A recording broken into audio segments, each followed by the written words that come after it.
He's such a dick. Man, you're off today, bro. Why do I even try?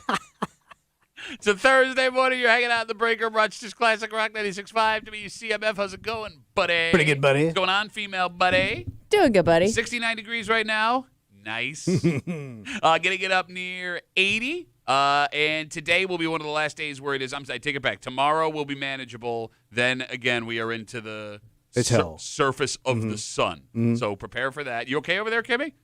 Yeah, somebody's been changing the board up. It's throwing me off. Nobody comes in here. I know. That's why it's kind of throwing me off. Okay. Happy Juneteenth, everybody. Yeah. Fifth celebration of Juneteenth. I was thinking, because it's still a relatively new federal holiday. Yeah, it's only 5 years old. Right? Yes, and the official end of slavery in America, the day that the last folks in America found out that they were free. How long does it take for a federal holiday to become like, oh, it's always been this way? Because there have been several newer federal holidays that haven't been, like Martin Luther King Day, for example. But that took a while. I mean, there were states that didn't make it a thing until the early 90s. Yeah. That's why Arizona lost the Super Bowl, if I'm not mistaken. Yeah. No, I am curious. How long it takes to make a federal holiday? Well, no, not that how long it takes to make a federal holiday. At what point, how many years in? Because, it is still one of those things where, great, fantastic, patriotic holiday. It's oh, yeah, that's a holiday now. Okay. You know what I mean? Yeah. I don't know. Okay. Why are you uncomfortable when I bring up Juneteenth? Well, it's an uncomfortable holiday. It's not. No, it's a celebration. I know, of but it was a holiday. It's the end of a horrible thing. Yes, but that's so why. It's not, No, but that's good. Yeah, I understand. No, if the holiday was when the horrible thing started, right, I would understand where you'd be like, I know, but it's still a little touchy. No, I'm pretty. I don't know if it is. I would be pretty excited if I was in a situation where it's oh, I don't have to do this forced anymore. Okay, great, fantastic. Yeah, I understand. Let's celebrate that too. Okay. I would also like to have parties at a parade, which there will be across. I don't know about the parade, but parties across the greater Rochester area all day today. Okay. Okay. Yeah. Good stuff. Great, guys. Great. You were asking a question. I'm sorry. No, I'm good. I don't want to do this anymore. No. I don't know. Kimmy, while you were gone, it's a weird time of year because seniors in high school they're done. Yeah. Done. There are some high schools that I guess have a few tests left. Everyone else is finished up, and you're in that weird in between of sports are finishing for school, sports for the summer haven't really started yet. In between time. Okay. And this was, for Tommy and I, Kimmy, as we were talking off air, the prime time of our entire year. You didn't have any obligations for a few weeks. Well, that's just it. It wasn't even, it was 2 weeks. Because it's the sweet spot between the end of regular school and the start of summer school. Of dumb school. Yes, yeah. Because you dumb. Had you, at this point, gotten those grades back yet? Did you know? Yeah. Oh, you're already locked in. Oh, yeah. Oh, okay. I didn't need. I locked up summer school around Christmas. Well, I know some kids went to summer school based on not passing the regents. They passed a class, but not the regents, so they had to go to summer school. Because I remember not really knowing I was going to summer school until I got those test scores back. No, I was in Flunky Academy. Yeah, it's seriously, you're not kidding. March or April, it was we're doing this again. Oh, yeah. It was a guarantee. I knew it just based on my grades. I was going in. So both you and I had figured out. Now, I don't know how it worked in Florida in the 40s based on your outfit today. Yeah. But what years did you go to summer school? Everyone I think I was eligible for since I can remember, because every year I went He's to... a red shirt summer school kid. Pretty much. Yeah. Since I can remember, I went to summer school and summer camp every year that I can think back. When did you squeeze in summer camp? So, I don't know. Was it after summer school or before? Yeah, because summer school is not the entire summer. Oh, it was for us. It wasn't the entire... It was a good chunk of time. Yeah. Maybe not for you. Maybe not. I mean, New York's education system a little bit better than Florida. It's a little looser down there. No, because I did go to summer camp every year too. Okay. No, so I have vivid memories of this. I went to summer school every year from 6th grade until my senior year. My senior year is the only year I didn't have to go. I didn't even know they had summer school for 6th graders. Not only did I have to take summer school 6th, 7th, and 8th grade, I had to take 2 classes. Every year. Damn. Every year I had 2 classes. I was unaware that existed. One of them was always French. Yeah. No, I take it back. It was French up until my sophomore year of high school. Okay. Then we slid science and whatever science I was taking in the space of French, and it was math the entire way through. So mine got extremely complicated when I went to military school, because my parents lived in Florida, Okay. in West Palm Beach. I went to military school in Atlanta. So I had flunked out military school, which was costing my old man at that time $5,000 a year. Which, adjusted for inflation, we figured out was college. Something insane. A nice more college. than college. Yeah. 55,000, something like that. I want to say we hit 70, but go on. I'm Yeah. sorry. So where do I go to summer school? So they had to get like paperwork to transfer my Fs to Florida so I could go to summer school in Florida and then back to school in Atlanta. But that's like I created something that they had never had to deal with before. First use of the fax machine for Yes. Tommy Lay's failing grades. And I still squeezed in summer camp. No, so like I don't know how it was where you were, but in this area when I was in summer school started the day after the 4th of July, whatever that was, and it ran till like the second week of August because that's when they did Regents exams. Yeah, so I must have went to summer camp in June or something. Okay, or I mean late August. Well, no, because school was starting for you guys back then, right? We had a pretty full summer. Like we had a full summer off. Like I think like summer school was over before Memorial Day. Oh, wow. Yeah, and you didn't go back till after Labor Day. Okay. Oh, wow. Okay, I was going to say, because I thought you started earlier down there. No, it's all making sense what he's describing now. Like you were in school for like 7 hours a Yeah. year. It was a Florida school system in the 60s. So like there are parents kids finding out right now that their kids are going to summer school. Kimmy, did you ever have to go to summer school? Yeah, it was for one of the Oh, Kimmy's dumb. Kimmy's so dumb. Slow and dumb. Look at dumb Kimmy. it was for one of those math tests, one of the math regents. Okay. Where like a bunch of kids failed and then a bunch of kids like failed again. So I remember going to summer school with like a ton of people from school to pass that Regents again. But you never failed the class. And you know what else pissed me off too? Because there were kids in my class that got like B's on the test, and they just went to summer school to like get a better grade Tighten on it the up. test. It's like, get out of here! You don't belong here. Well, no, I love how you don't belong Yeah, no there. kidding. Shut Well, no, but up. I actually failed the test. Like I did fail that test. I think it was like Math B or something, whatever it was. No, there was this girl that I ended up dating who she lived in Rondequoit. I lived in Gates, and like I failed. It was some kind of math, and I failed it like bad, like to the point where like my dad wasn't even upset. Yeah. Like he was like surprised I could like it was like in the 40s. Yeah. And I'm talking like my average. And that's like after it was curved. Yeah, and yeah, everything, exactly. Too. So like same thing. Like she got like a B minus Yeah. and wanted an A on the exam, and Yeah. she's one of these like comes from a good family, really smart kid, and I hated her. Yeah. Why are you? You should not be. You don't belong here, man. Yeah, this isn't your space. Yeah, get out of my space. Because man. one year I got straight Fs. Straight. And you never Oh. repeated a year of school. No, because I had to go take all those. I had to go to summer school. But it was also private, and they just kind of want to get you through. Well, we know you negotiated your diploma. Yeah, well, I lied, yeah. Well, no, he said he found God, and God told him to stack cans on a shelf. Yes. Thou stacketh cans. Thou shelfeth. 252 WCMF. We were having middle school memories this morning. Kelly writes us on Instagram, Kellyanne, Duffy on WCMF, the easiest way to get us. I had said that summer school here started the day after the 4th of July. She says the day after the 4th of July is the 5th of July. Thank you, Kelly. There you go. So we got, All right, glad thank we you. got that all cleared up there. The other thing I remember about summer school, mostly boys. Very Yeah. few girls went to summer school, especially in the dumb ones. No, that's a good call. Like there was always like one or two girls, but it was always the girls you knew were going to be there. And Oh, I'm yeah. talking the ones that like failed the class, not the Yeah, ones that were yeah. there to, Yeah. you know, like the Kimmies weren't going to show up. No. But But it's funny you bring up like the characters of summer school because I was telling you this off air. yeah. My most vivid summer school memory. So the way that it worked here, if you had never been to summer school, but let's be honest, if you're listening to the break room, you went to summer school. All of the kids in Monroe County had to go to one central There school. were like two or three schools, I think. Oh. Maybe like one on the east side, one on the west side, and they took all the kids from that side of town. And lucky for my parents, it was always in Gates. Oh. It was, Yeah, I had to go to Churchville. The I think. epicenter of dumb. I don't know, that was hurtful. It was unnecessary.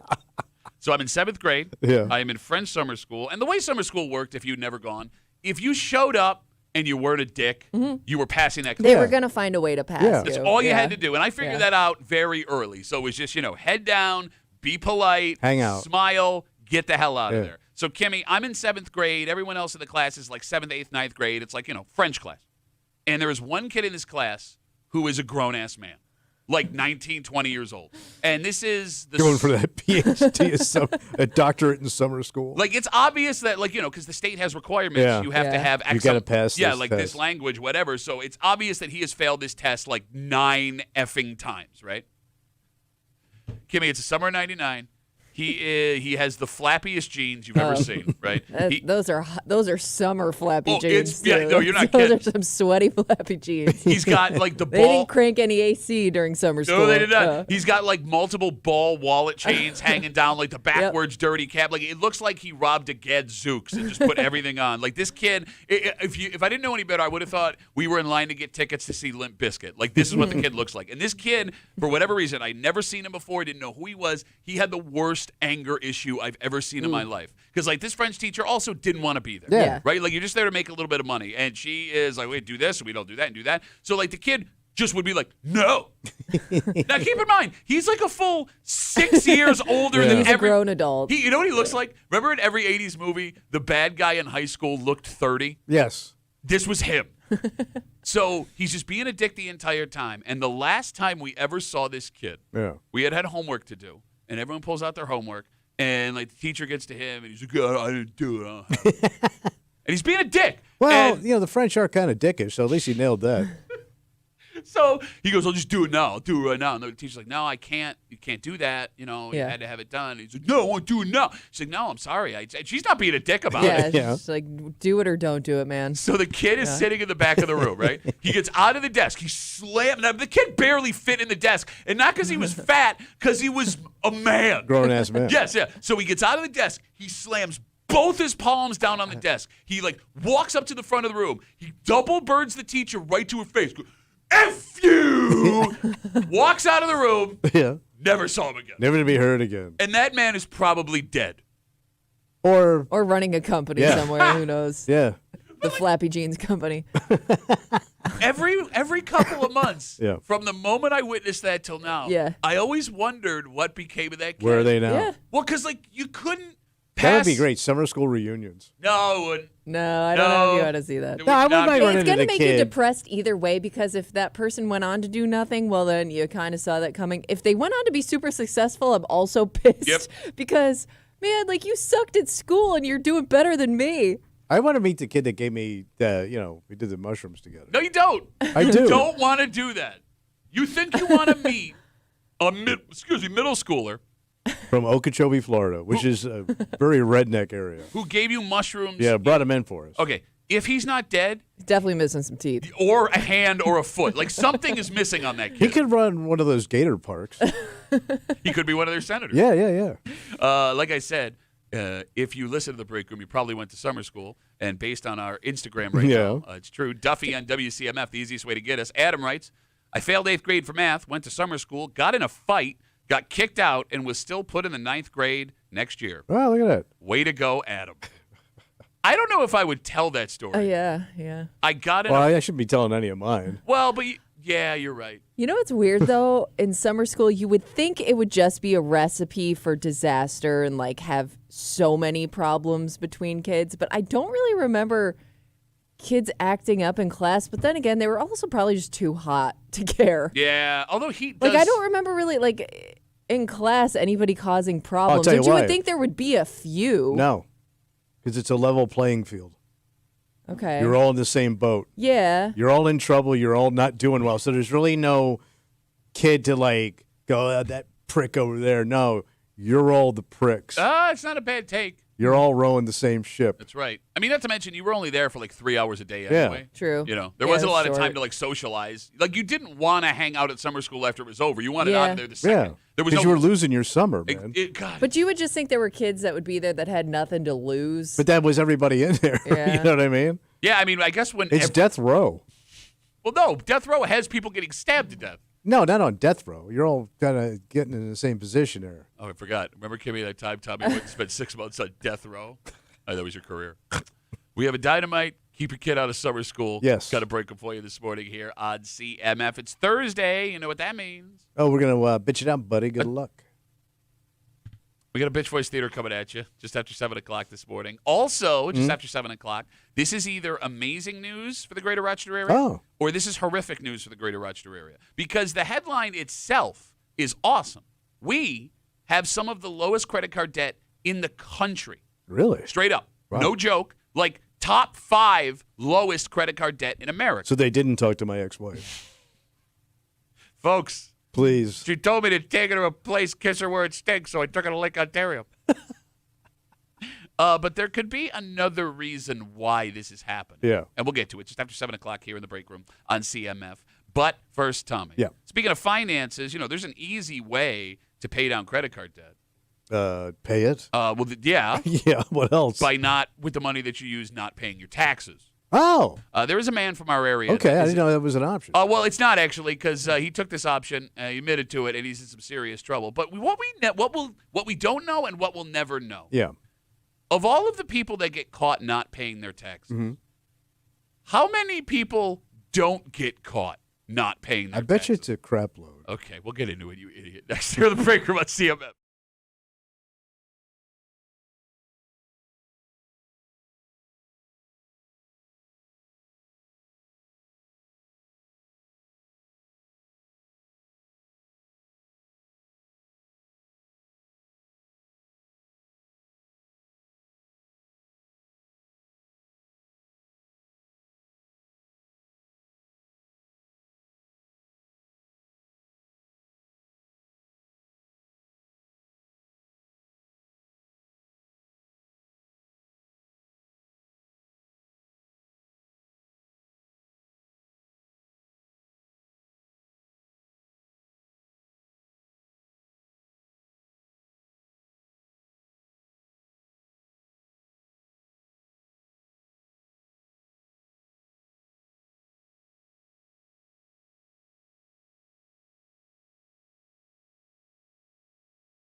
Got to pay your taxes, Tommy. Pay your tax. If not, the tax man cometh and the tax man taketh from you. And that is something one man from our area is finding out the hard way.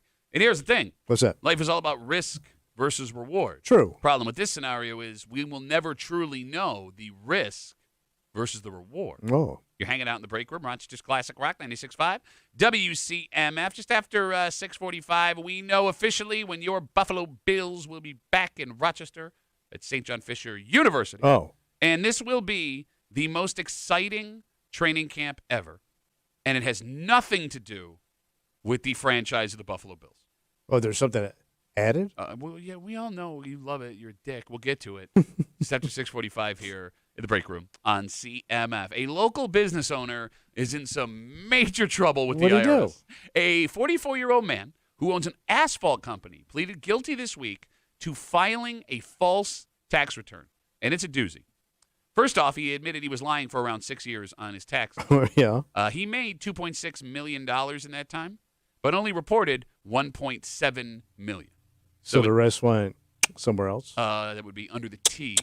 Stop doing the clicky noise. Right. The IRS is calling us right now just for the clicky noise. So it looks like he only reported $1.7 million, so like around $500,000 he just didn't tell the IRS about. Because of that. Was that wrong? Was I not supposed to do that? Well, he pleaded guilty. Okay. And because of that, he is facing 3 years in prison and a $250,000 fine. He is going to be sentenced in October. It's scary stuff, Tom. Oh, yeah. It's a story that makes you never want to lie about a dime come April. That's right. How many regular-ass people, I'm not talking like corporations or, just people paying their taxes. Yeah, you got it. How many regular-ass people get caught cheating on their taxes? Like how many people get audited? Yeah, well, no, because audited is just being checked out, right? There are people that get audited that they, everything comes up fine. Right. So what percentage of those audits turn into like crime? Yeah, get caught. It's got to be pretty low. Because there are like, 200 million tax returns every year? Something like that? Probably. Maybe 100 million. Like I wonder how many even get flagged by the IRS. So I know two people that I don't know if they intended to do it, but they found out that they owed on their taxes, and I don't the one person just told me they straight up didn't do them. They didn't realize that they didn't think it would be a big deal if they skipped it for a year. Their taxes. Yes. Oh. So they got audited, and they now have it taken out of their. Oh, they had their wages garnished. They had their wages garnished. I don't know if they still do, or if it was I don't know how much they owed. I don't think they made a whole lot, so I don't think it was a huge number, but they did come for him. So there's a comic named Tom Rhodes, and he had a TV show for a while called Mr. Rhodes. He played the school teacher. So he was a pretty high-level comedian and did not pay any taxes. And he fled to Amsterdam for a while, had a TV show there, came back, and when he worked again at the clubs, there were agents waiting for him at the club when he got paid in cash. Okay. So they were that serious about getting their money from Mr. Rhodes. Okay. All right, so then when it comes to everyday people, they trust us to do our taxes ourselves. Yeah. Which is weird because you pay taxes, right? Yeah.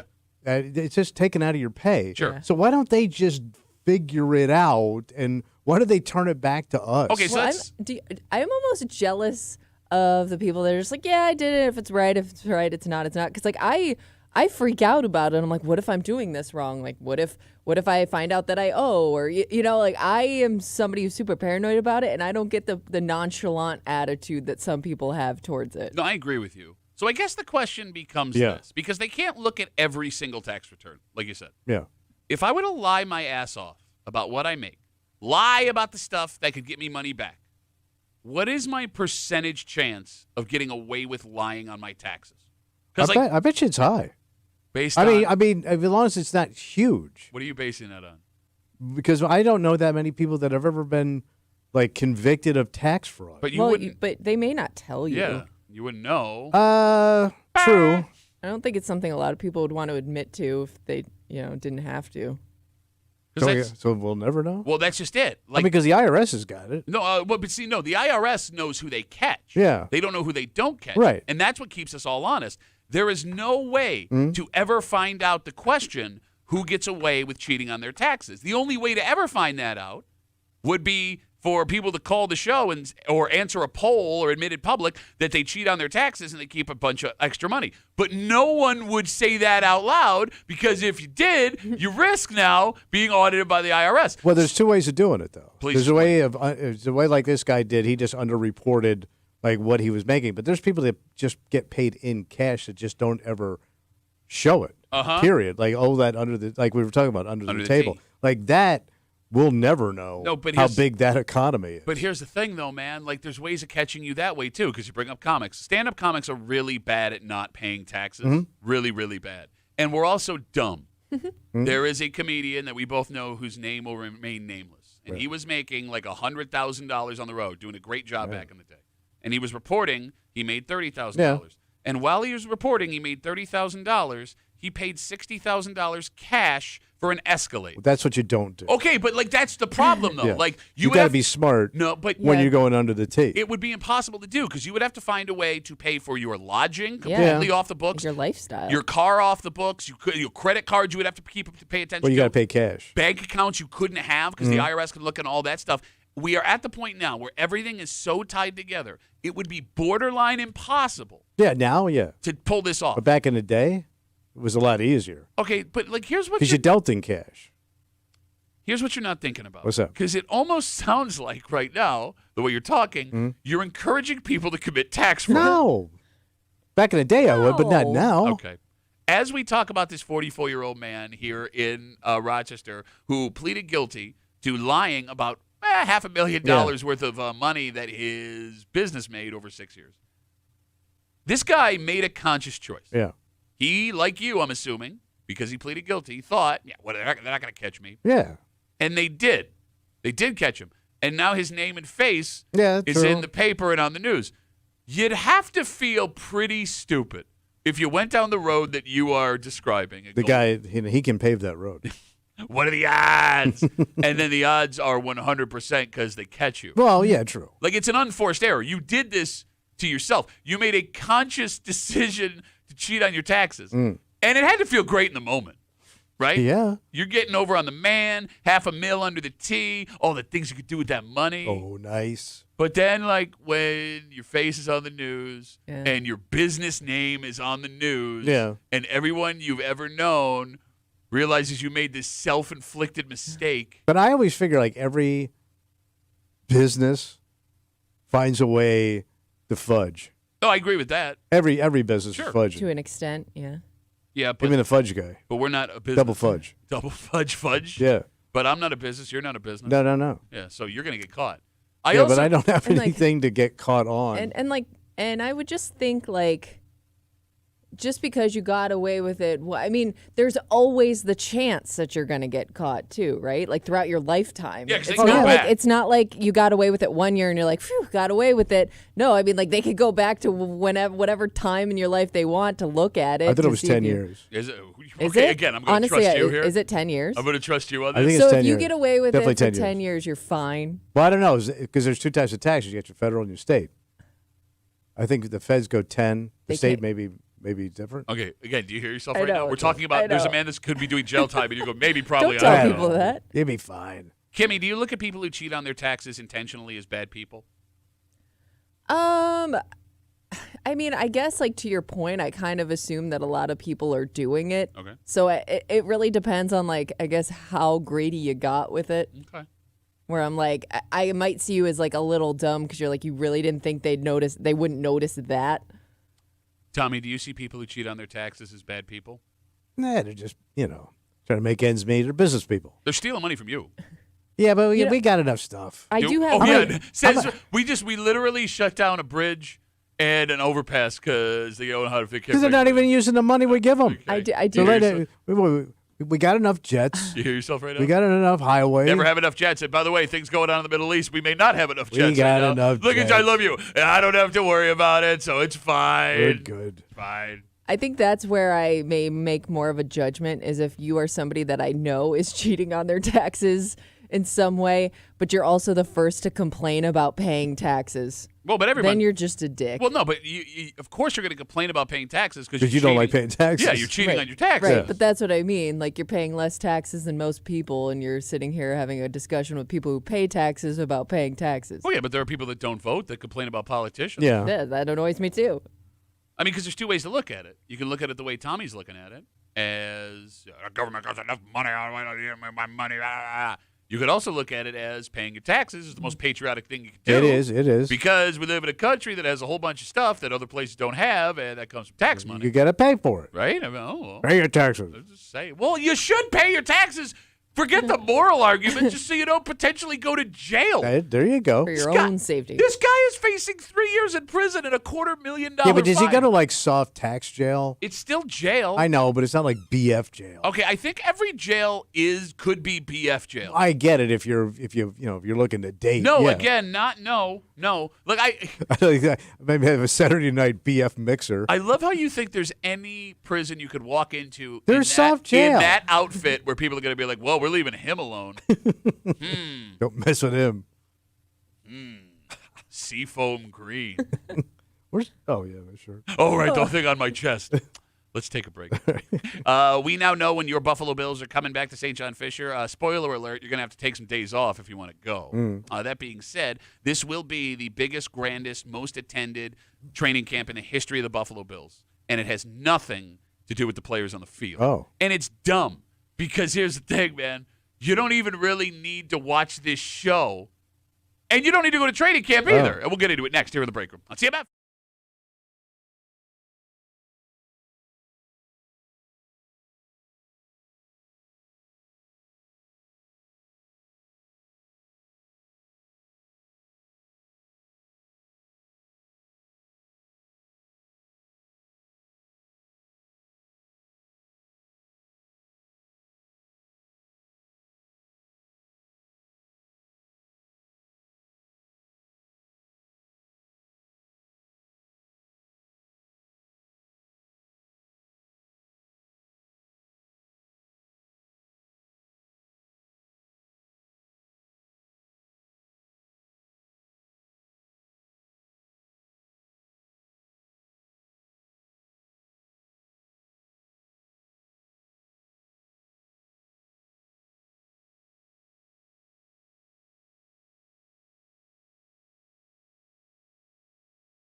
Now we know. What's that? This will be the most exciting Buffalo Bills training camp experience in the history of the team. Really? Yesterday, we found out when they will be here. You'll get to see the MVP. You'll get to see an offense that was just, Tommy, ranked number 1 in the league at NFL.com. But the biggest draw to training camp this season What's that? will have nothing to do with actual football. Really? You're hanging out in the break room, Rochester's Classic Rock, 96.5. WCMF, just after 7 o'clock. It's Thursday. You know what that means? I think we're going to bitch it out, Pally. That's right. Pally. Well, I was just looking at Dean Martin's daughter, Pally. Why wouldn't you do that at 6:44 on a Thursday morning? Bitch Boys Theater coming at you. And this is amazing news.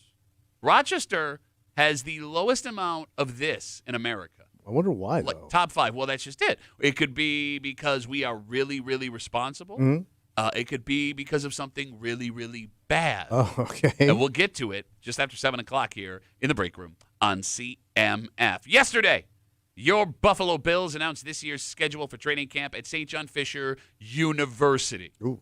They begin practice Wednesday, July 23rd. There will be 11 practices. 10 of them will be open to the public, so you have 10 chances to go see the Bills, weather permitting. Yeah. All but one of them will start at 9:45 in the morning. Here's what sucks. What is that? Only 2 Sunday practices, no Saturday practices. Yeah. Oh. So you may have to burn a vacation day to go because, Kimmy, those 2 Sunday practices will be the hardest tickets to get. Probably, I would guess. All right. So seeing the Bills for free up close is amazing. Mm-hmm. Autographs for the kids, standing next to their heroes. That is a lifetime memory. I cherish the time my dad would take me to Fredonia when I was itty-bitty. It's as close as you're going to get. It's amazing. But for the first time in the team's history, Yeah, what are they doing now? the most exciting part of training camp will have nothing to do with the Bills. Because you're excited for training camp. I am. Are you? You're not? After this news came out, you were like doing cartwheels here in this studio. I completely forgot. Holy crap. What? Kimmy, why is Tommy excited about training camp? I'm not sure either. Oh, my What God. What am I missing? HBO is going to be in Oh, town. God, yes. Are you kidding me? Well, I didn't was know thinking that of something either. at I know, camp so did I. to I was watch. Yes. thinking like Billy Buffalo. Yeah, Yeah, Billy Buffalo's going to be there, I guys. am. Hard Knocks is going to be filming. Yeah. He's so excited, I had to remind him of Yeah, how I'm- excited. Yeah. I know. All right. So Now I'm excited. like Tommy said, they will be filming Hard Knocks. And they do it like all over town, too, because they follow them all over the place. Yep. Do you hear this They idiot do. right now? They do that. The cameras are always rolling. Yep. Now, here's the thing. First off, Bills fans have a reputation, and you'd think HBO is going to want to get a piece of that on camera, Oh, sure. right? Are there going to be folks clamoring for tickets to try and make it on this show? Why not? Because It's television. Because you man. look like a dick, though. Hollywood's It's- coming to town. It's television. Man, you sound like your dad. You sound like such a It's rude- Hollywood. Honey, turn on the TV. I'm going to be on the TV. Look at that. You sound like... It's quite an honor to have television here. What? It's a global broadcast. They're not here for us. Yeah. They're I here know. for the Bills. Right, but you get a little taste. Of what?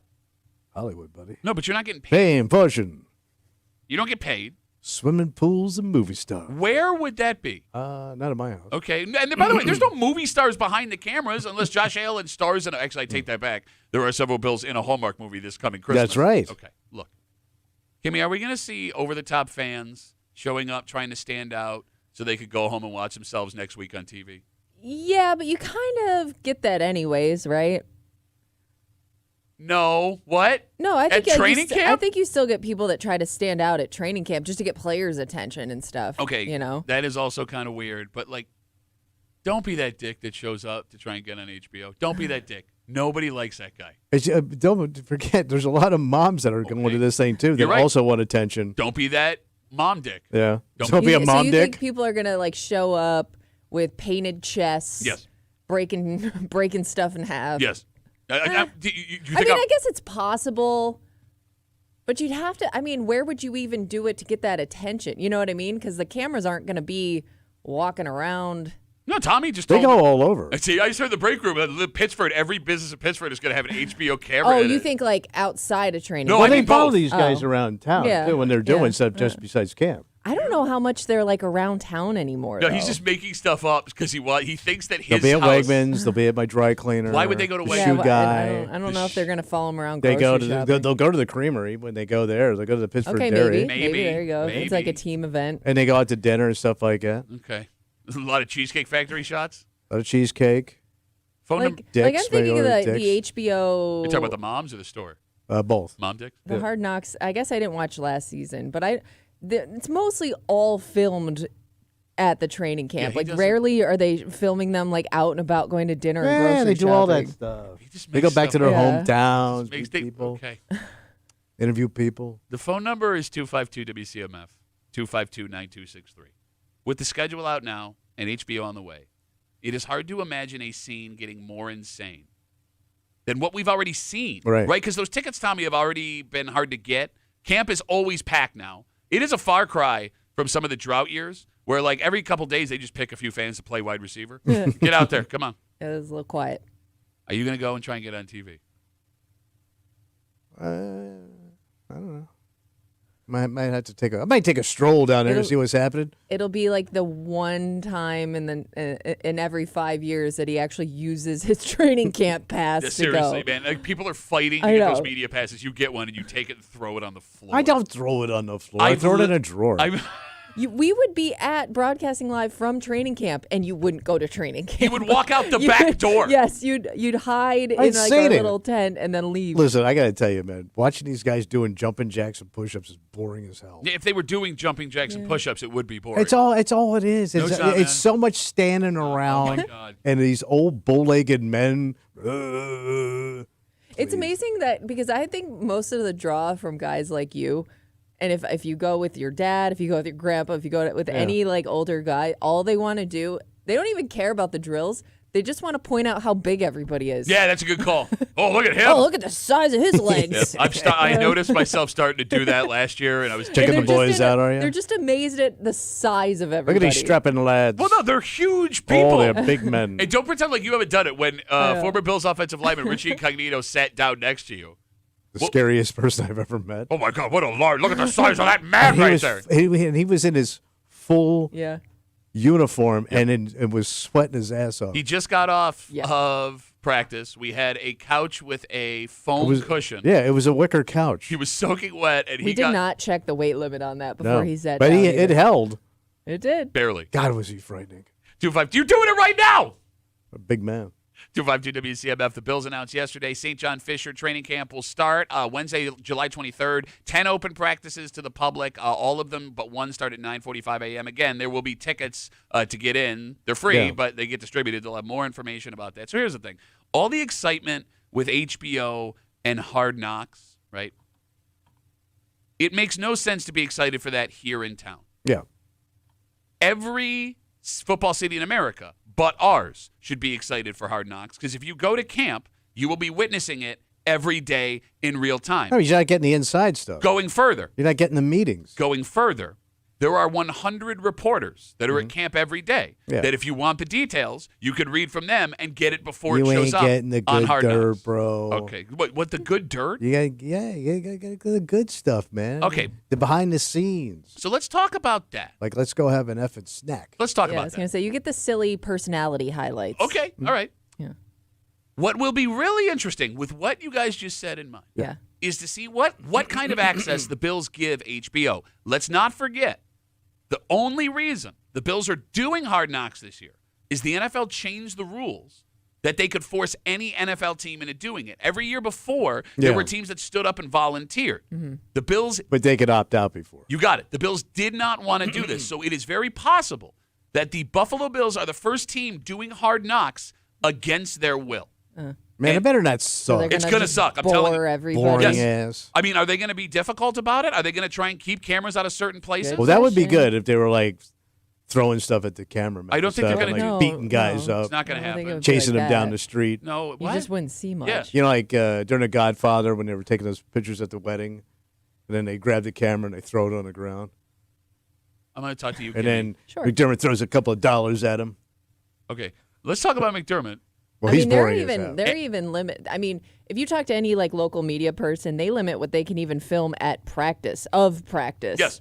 So yeah, that is a good question. Like, what will HBO have access to that like the local camera crews won't? I'm gonna guess very little, and I'm sure you'll get like the token we're having our opening meeting, or like there's a bunch of guys but, set like, up. They don't even want your camera facing the field during certain points of practice. I mean, look, Sean McDermott's a control freak, and it's worked for this team. team. Well, they all are. I mean, what coach isn't a control freak? I agree with you.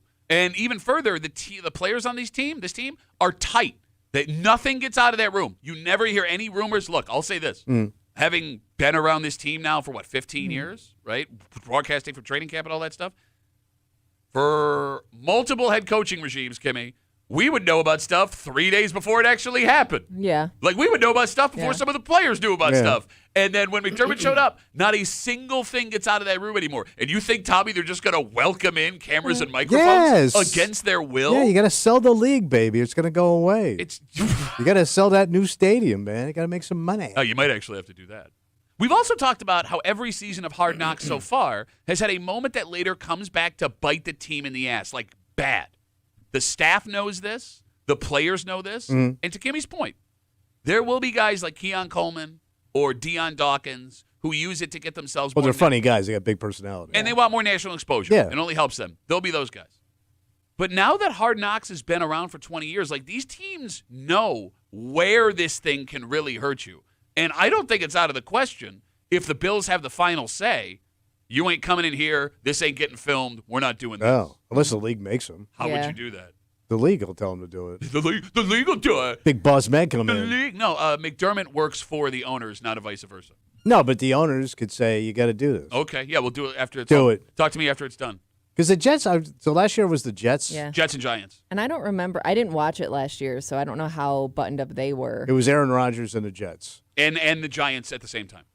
Remember, because you Oh, had yeah, it was like half. So No, they did in season. Oh, you're right, Yeah. preseason. So, yeah. but the actual training camp, I think, was the Jets with Aaron Rodgers. You're right. last You're year. right. I take it back. And then that whole thing blew up in her face. Oh, really? I'm sorry. What was I saying? But it was pretty good show, though. Yeah, pretty good, but it's not your effing team. Yeah. Yeah, Like- but that was more of an Aaron Rodgers thing, I feel like, more than the team. Like, Yeah. he was just saying weird No, stuff. Jets was 2 years ago. Was it 2 years ago? Yeah. Was it 2? Who was yeah, last I year? guess you're right. The Giants. Was it the Giants? Okay. No, I thought they did like a mini I don't know. No, you're mini right. Hard Knocks or Because my something. wife hated, who's the? Brian Dable. Yeah, because she didn't like how he slouched in the couch. And she goes, he'll never win a Super Bowl sitting like that. You will win a Super Bowl. He's a fat slouch. Oh, he's already won Super Bowls with the Patriots. Oh, that don't count. Oh, yeah, he does. He's got the ring and everything. He'll show it to you. All right. Just saying. Yeah, no. So, like, I love how you go, this is going to be great. I hope You then start to recall former Hard Knocks where it blows up in the team's face over and over and over Well, again. if they don't win the Super Bowl, at least give me a good show. Okay, no, but I want them to win the Super Bowl. You don't. You're right. Hey, if we don't win the Super Bowl and you could do it in afterwards, fine. Give me the show. We don't know what's going to happen, idiot. I don't want to hear, too many distractions. Do you think- I It can't is. touch-" It's the biggest of the How distractions. does Kansas You know City what? do all their stuff and they keep winning? What do they do? They do every commercial. They do did all the So the does Hallmark Josh. movie. They do Netflix. So is the Bills. What do they? Well, no, Joe. No, Patrick Mahomes did Netflix and a Yeah. tightly controlled, produced Yeah. by his people. And they did the receiver thing too. Oh wow! Again, tightly controlled. Yeah. Produced by his people.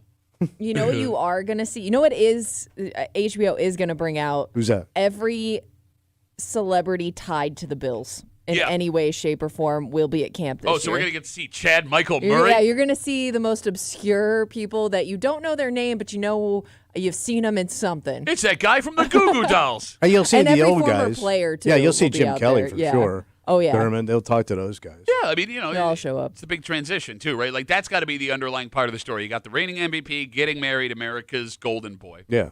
You got the passing of the torch to this team that is just right on the cusp, you know, Ready to following go. the Super Bowl team that was always right on the cusp. Can they be the one to break through? But, like, think about this. What's When that? you think about the greatest moments of, like, Hard Knocks, you think about, you know, Rex Ryan. Well, Rex Ryan was a headliner Let's because go- of his personality. But, like, there's a lot of cursing. There's a reason it's on HBO. You can't even imagine Sean McDermott swearing. Yeah. Have we ever heard Sean McDermott swear? No, he seems like a guy that says, gosh darn it. Yeah. Yeah, that'll suck. That man has never cursed into a Rats. microphone, and you think he's going to let cameras in everywhere. Well, you might if somebody pisses him off. You've never seen him pissed. Yeah, it's true. There's Yeah. going to be a lot of loud clapping. They're going to have to turn his Yes. mic down because, like, the entire show will just be. All right, let's take a break. It's Thursday. You know what that means. Yeah, buddy. Bitching it out. That's right. We got a Bitch Voice Theater coming at you. And this information is either the best thing we can hear in Rochester or it means something has gone horribly, horribly wrong. Because it sounds awesome. Yeah. In fact, it makes us one of the top cities at this in the country. But not everything is always as it seems. Okay. And we'll try and figure it out. We'll do it next here in the break room on CMF.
It's hard to tell if this is a good or a bad thing. Oh.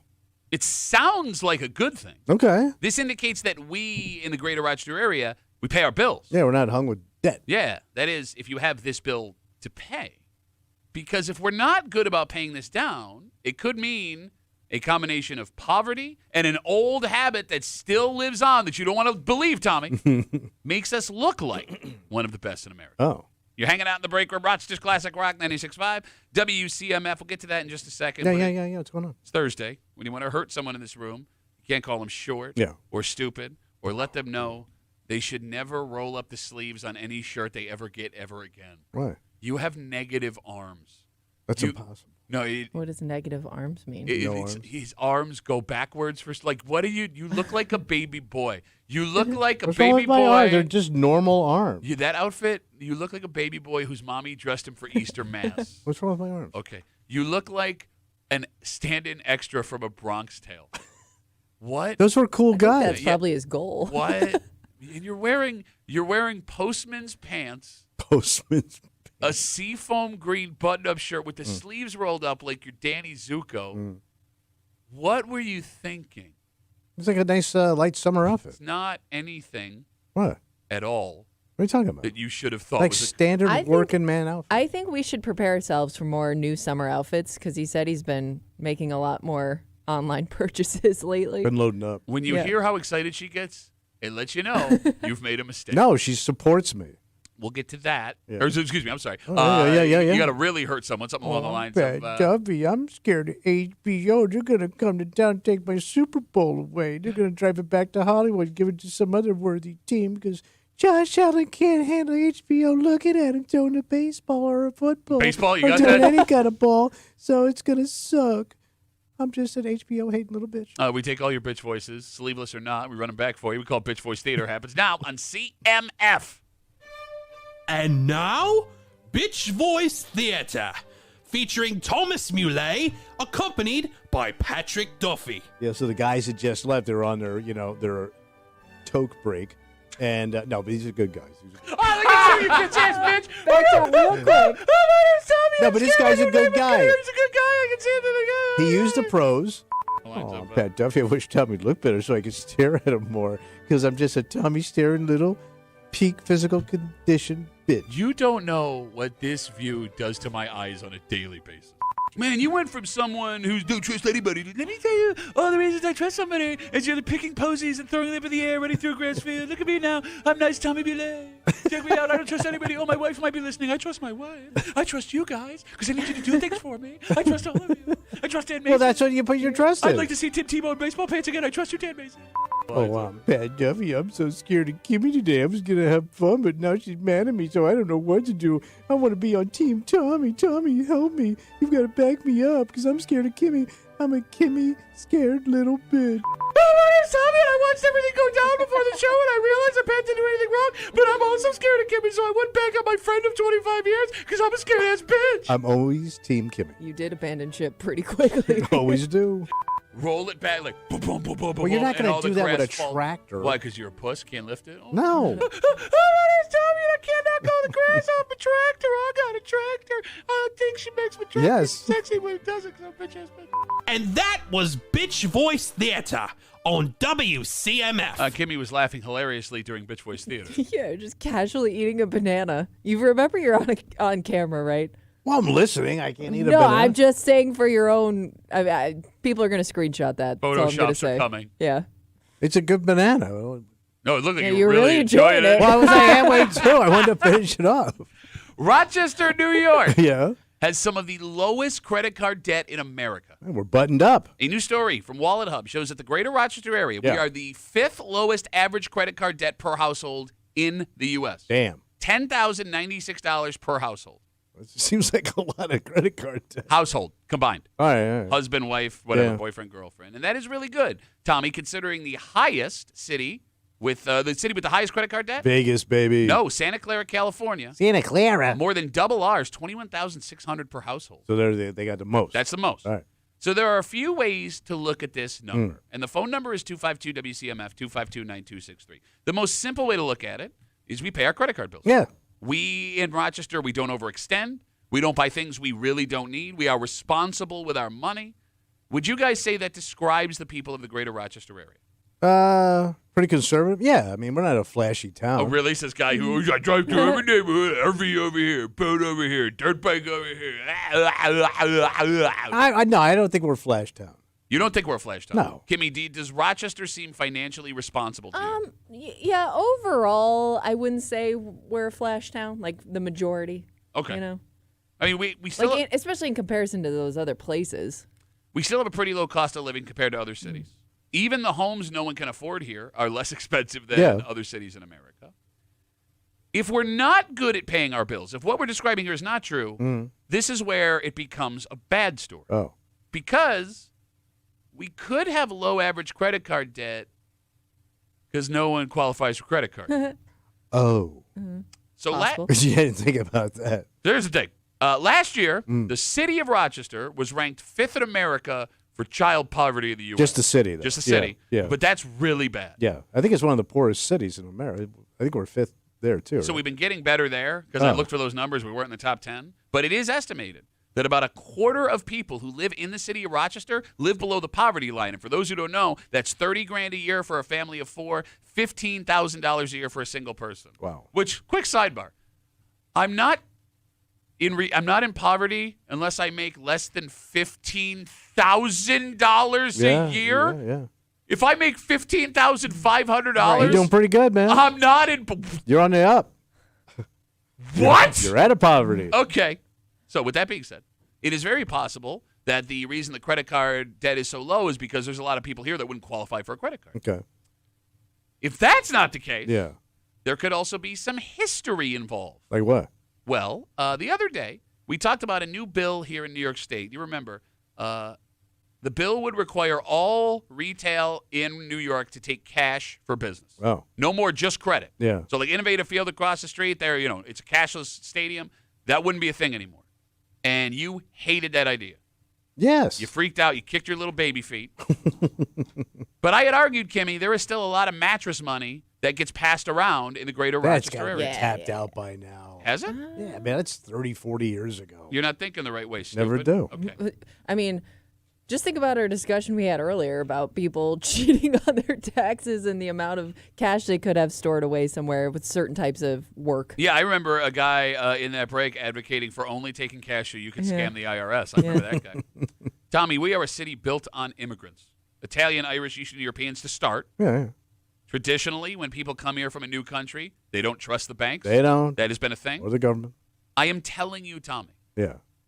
there are way more people that have stacks of cash that are paying for things than you think because that idea was passed down from grandma to ma to daughter, grandpa to So father. you think son. there's still mattress money to the amount that's what's keeping our debt down? I don't think. I am positive. I don't know how much it is, but I know that mattress But maybe money, a little bit more common. yes, is here. still significant. Like, I mean, What are they going to spend it? well, they are. And that's why the credit card debt might be so low, is that if you are sitting on all this cash that nobody, We got to run out of that eventually. not if you keep making more cash.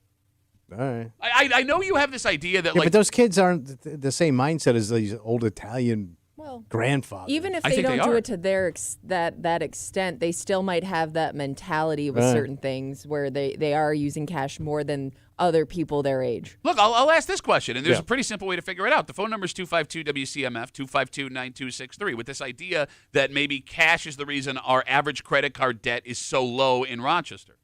How many people that own a business that are listening to this show have people on a regular basis ask them, what's the all-cash discount? That is a common question Yeah. for contractors, roofers, guys who sell cars, all this stuff. Like, walk in, if I were to pay you all cash right now, what's the discount? So we're rich. No. Yeah, we are. If you got cash, you rich. You sitting on a lot of cash in your house, you don't think you're rich? Well, who's rich? Again, it's all relative. Just because you have the cash doesn't mean you're not spending it on things you need to survive. Bro, I had a lot of cash I was sitting on when I was busted-ass broke poor. I would ride a train home from Cleveland with $2,000 in my wallet. That sounds awesome, right? That money that didn't last at all. I need to go pay my bills and stuff. All right. You know where I see it all the time? Like every time I pull in to get gas, there is at least one other person there going inside to pay for their gas and cash. And that one always surprises me because you have to go out of your way to do that. It's not as convenient. You also have to guess Yes, how much I'm putting in my tank. And or you have to tell them, give me 25. Yeah. No, but yeah, exactly. I always see people going in store to pay. Man, who the hell wants to do that? I get that you live in Pittsford, so like you're not connected to real people, but I'm telling you, every other community in Rochester, you see cash being exchanged. I never see anybody using cash. Again, you live in Stocksville, USA. Stocksville. I'd like to pay for this gas with my portfolio. Yeah, thank you, my portfolio. Portfolio gas. I had to swipe my portfolio and pay. Venture capitalist, etc. Stock, buy, sell. I don't know money terms. Yeah, everybody just taps and goes, man.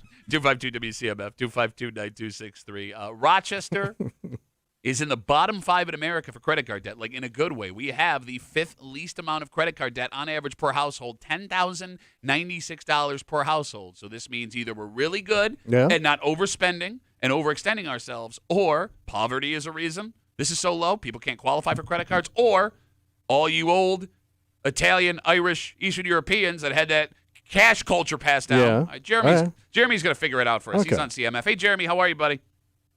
So you're right about the poverty. And they go into that in the methodology of the study, because I'm reading it here. So Chula Vista, California is like at the top, right, for the most credit card debt. Yeah. But it also says that most residents in Chula Vista pay off their household debt every month. By the way, can I stop you real quick? I'm not kidding when I thought Chula Vista was like the name of something I buy at Taco Bell for like a decade. I didn't know that was a real city.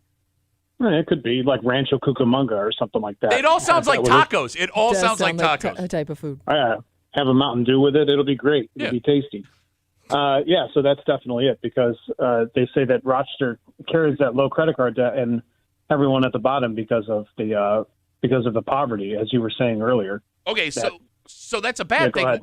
I'm sorry, Jeremy. That's a bad thing. I mean, all right, I'll ask you this question like I asked Tommy and Kimmy, because Tommy doesn't want to believe in the cash culture, and he doesn't see poverty because he lives in a place where you could roll your sleeves up like that and nobody makes fun of you. I've seen poverty on television. Okay. Jeremy, would you consider our town a flash town? Do we overextend ourselves with big-ticket items? I'm introverted, and I'm an ass, and nobody wants to be around me. Yeah. And everyone I know is struggling. Okay. So I don't know where this flash comes from. I mean, I'm carrying a high credit card debt. Most people I know are carrying a high credit card debt and can't get by every month. So, I mean, I can see where Tommy gets that, because he surrounds himself with a bunch of rich asses who don't get out of bed until 8 o'clock in the morning, like I said yesterday. I surround myself with these two. Not on purpose. You have to. Well, that's what I get. Yeah, so obviously, if you live in Pittsburgh, the view that you have is... We're down to like different if you 5 live boxes somewhere of else. crab cakes in my house. Oh, Jesus, And the outdoor no. TV's not working. Oh, boy, did it get rained on yesterday? Is that why? No, I just got to put new batteries in it. Well, no, he had to spend all that money on his snorkel to make sure he survived through those rains. Because if he stood up straight, even, he can't stand above the water level. There you go, He's Jeremy. So stupid short. Zing! There you go, buddy. Tommy sucks. Bye, Jeremy. There goes Jeremy. You know what Jeremy's just talking about credit card debt and how he knows most people with credit card debt. I am always surprised at how open people are about talking about their credit card debt. Really? I know people who are in credit card debt and openly talk about it. I know nothing else about their finances. Like I don't know how much they make. I don't know how much they have in the bank, but they are open about talking about credit card debt. And I'm not sure why that is. Do you think they're being honest? Well, I don't know why you'd lie about telling people you You're have a lot of struggling. credit card You're debt. hung yourself with debt. Well, because Yeah. Because I always told you. I always told you about my credit card like problem. it's weird, like how nobody feels like they have to hide that. I guess maybe it depends on who you're around. Okay. But doesn't seem like something. Maybe it's more common, so people think like, well, somebody can relate to this. So we're not ashamed of it. It's a bonding Maybe? experience. No debt shame. Well, but there is debt shame. Well, no, if Yeah. you're openly talking about it, you're not ashamed about it. I don't know, man. Like, okay, credit card debt. Now, look, you're right, Kimmy. Now that I'm Yeah. thinking about it, like, you're not wrong. But then again, if there's no debt shame, the second a friend of yours buys a house or a house sells in your neighborhood, you go to Zillow to see how much the house sold for, so you You can do. debt shame them. Yeah. Like, the only reason to do that is to debt shame that person, right? When somebody gets a nice new car that you don't think they fit in, you go look at the MSRP so you can debt shame them. No, but I'm saying, like, I don't have any shame about my own credit card problem. Okay. That's what I'm thinking. Like, I I'm get it. openly not embarrassed, I guess, to say that, I get it. It's just weird I that paid for a that's prostitute with an American Express card that was expired because I got bumped out because I didn't pay my bill for 3 months. But it's weird, though, because you won't tell some. I did tip her. People No, aren't you as didn't. open. It wasn't real money. Well, she got paid. It's weird, though, because people aren't as open about their salary. They're not just going to come out and talk about that or what they spend per year or anything like that or what they have in the bank. But, again, credit card debt, no problem telling you about that. You're right. It is strange. Paul writes us on Instagram, Duffy on WCMF, the easiest way to get us on Instagram. He says, I just got my first real credit card last year at 28. Up until then, it was drilled into my head from my dad and grandpa, pay everything in cash or with a debit card. I'm telling you, man, that is the West Side way. Okay. Pay your bills. No, yes. I mean, my dad didn't teach me that because he didn't pay his bills. But everyone else I knew. Yeah, your dad alone should have brought our number way down. No. My dad brought it way up. Yes, you're right. Way up. Yeah. I mean, he wasn't using his credit card to fix the hole in the roof, but we had 3 RVs that weren't running for some reason.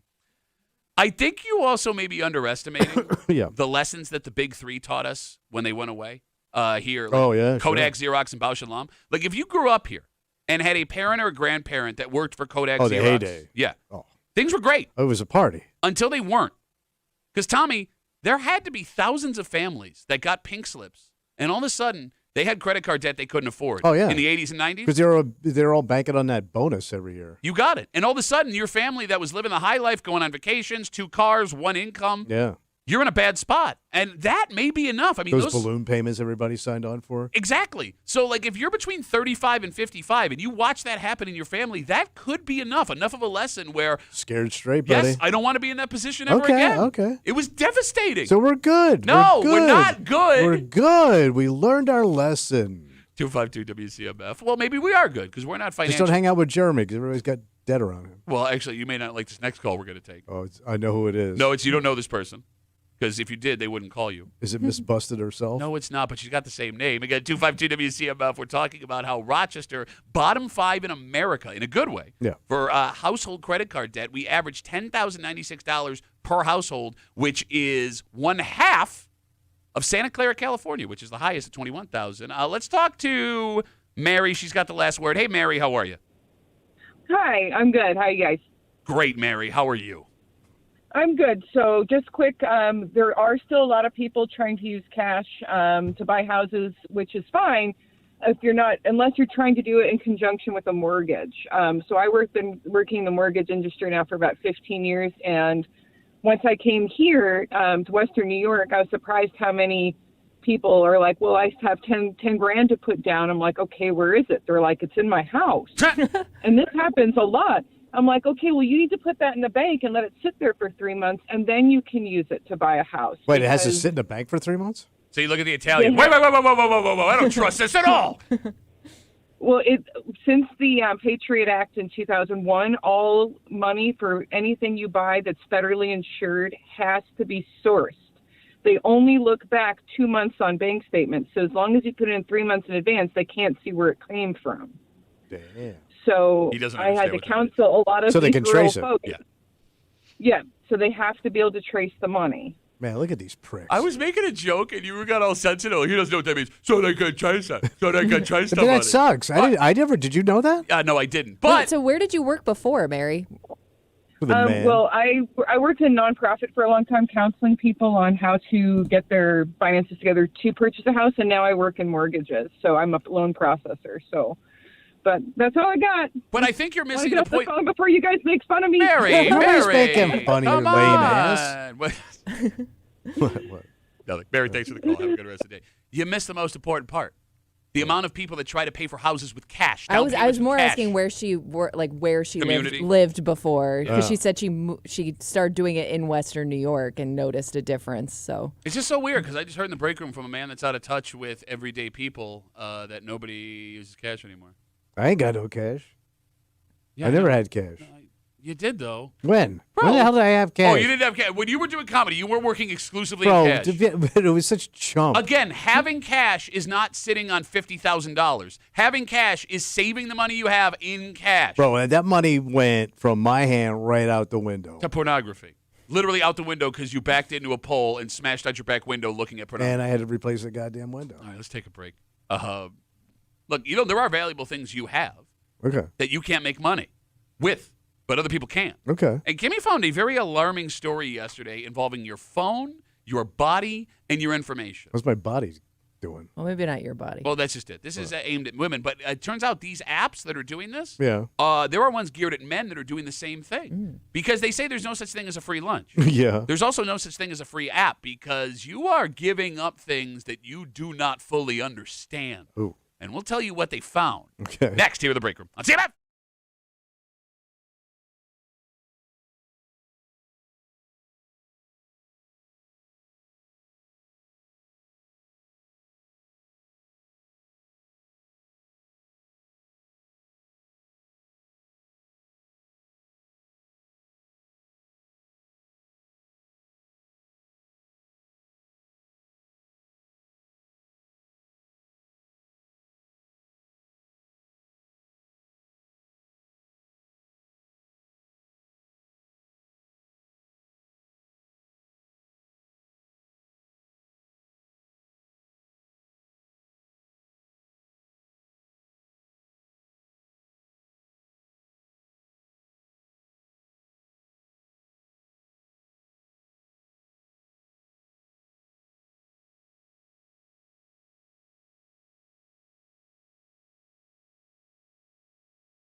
You know what's great?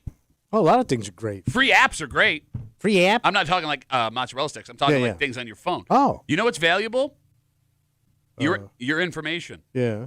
You know what those free apps are doing? What are they doing? No, you can do the math. Well, you can't actually. They're taking your information. We've all been dealing with this technology long enough to understand that some things we want to keep private in real life are going to faceless people. And most folks seem to be okay with that. But one story Kimmy found yesterday is shining a light on how far some companies are going to sell you what they have to offer. Oh. You're hanging out in the break room, Rochester's Classic Rock, 96.5, WCMF. We got something to give you. Yeah, what am I going to get? Head to the contest page right now, WCMF.com. Enter for your chance to win a pair of tickets to see Jackal. Jackal with a Y. Jackal with a Y is coming to the Vine Showroom at Del Lago Resort Casino June 27th. Tickets are on sale right now at DelLagoResort.com. You must be 21 years of age or older to attend a show at the Vine just after 7:45. Stop taking illegal stuff near the Canadian border because you're going to accidentally go over the border. Oh. We'll get into it just after 7:45 here in the break room on CMF. Now, for all of you ladies listening, period tracking apps have become some of the most downloaded apps in the world the last couple of years. That's a thing? You're making a face? Yeah. Kimmy, could you explain this to him? Yeah, it tracks I mean, your period. it's pretty self-explanatory. I didn't know that was a thing So- you needed. I Why- thought your vagina did that for you. Well, yeah, but I can. Like, I mean, hey, you've look at never that. seen take the app out of it. You've never seen a woman like track it on a calendar or anything. Never really paid attention. Yeah. No, it's the same concept. You could. Don't you just count it'll those let days you know off in when your it's head? coming. Time out. Don't you count those days in your head? Yes, but now I can physically see it and put an actual date. You can to also it. physically feel it. It also tracks other things too. It tracks like maybe a potential time where you could be ovulating. Like Okay. the period tracking apps do more than just track your period. How old are you again? I don't know. 66. And until this moment, I did not know now, they had an app for your period. No, did you not But you realize didn't think like women tracked that. I just thought they did it in her head. Okay. I don't remember any chick with a calendar for their vagina. Okay. Kimmy, Yeah. there are a bunch of these apps. Yeah. And almost all of them are free. I know the one most people use is the free one on your phone. There Okay. are some that come with like the you get the basics for free, but then you have to pay for other stuff. Like that comes with like a mop or something? No. Oh, you're not going to laugh at that, mister. I didn't know women track their periods. Okay. So one story yesterday is now sounding alarm bells. What's that? Period tracking apps have become a gold mine in selling personal data. And according to several reports, one of which Kimmy found yesterday, these free period tracking apps are selling detailed personal medical information about the individuals using them for those individuals to then be personally targeted by advertising. So in the period app, if you're pregnant, you would put that information in there. So somebody would, an advertiser could send things to you about being pregnant and having a baby. And I can't imagine the amount of, there's more information there than you think. But isn't that everything on your phone's doing this, though? It gets deeper than that. How So deep does it go into the vagina? in an article in The Guardian, it says if a woman is trying to get pregnant, she doesn't even have to put in the app she's doing that. They can tell by the way she's using it. The app will realize it. Then they can use that information to sell to companies that want to sell her stuff regarding to getting knocked up and then sell it right back to her face. We're on clam watch, buddy. There is also a report Yeah, what are they saying? that some companies track women's individual menstrual cycles. And Kimmy, I'm sorry, but just for example, like they will know at what point of Kimmy's cycle she is in. They will figure that out. We know that when she comes in here in the morning. Yeah, like last week. Down Oh, boy. No, that Somebody was just on their came mean naturally. cycle. That had nothing to do with menstruation. I love how uncomfortable he got when you said menstruation. But what I'm saying is, like the app will figure out at what point of Kimmy's cycle she's in, and based on the days of her cycle, And maybe symptoms that you've tracked too, they can target that as well. and they will months later sell her specific things based on days of the week they believe she's feeling certain things. But it also sounds kind of good if you need these things. Okay. Like, that it's realizing, Sure, like, it's sure. reminding You're you, like, saying- this is available to help you. Okay. But it's also taking advantage of you in vulnerable moments potentially as well. In ways that you don't Yeah. understand. So look, The phone number is 252-WCMF, and I get that you don't fully understand stuff like this because you just don't want to think about it. Well, I wanted to think about somebody's cycle. Here's the thing. I'm sure there are men sitting here going, I don't have an app to track my period. What does this have to do with me? Well, you're attached to that cycle, bro. no, you idiot. It turns You're out in the back seat getting yelled at. It turns out any health app you use is doing this. And until now, you may not have understood how much detail about your life you are giving these people. Tommy, weight loss apps have become very popular with guys. Oh, yeah. Right? As have working out, the tracking your workout apps. Yeah. You put in your height, your weight, your age, what weight you are, what your goals are. That app can connect to smartwatches and track in real time what activities you are doing, your heart rate, the weight you are losing, the weight you are gaining. And all of that stuff is being used to send you power bars. The most specific targeted advertisements possible. And here's the thing. When it comes to your health, and this includes the menstrual cycle stuff, the ads that you are being sold are not always the most honest and upfront products. That vitamin may not do a damn thing for you, but they're going to make you feel like you need it in that moment. Oh, it can be worse. I only worse. buy my vitamins from Doug Flutie. But that's what I mean. Like when you're thinking, like, oh, what's the worst that happens? You buy something that doesn't actually work. It could be worse than that. Where some of these items, some of these ads that are being sold to unscrupulous businesses, some of these things can actually hurt you. Oh.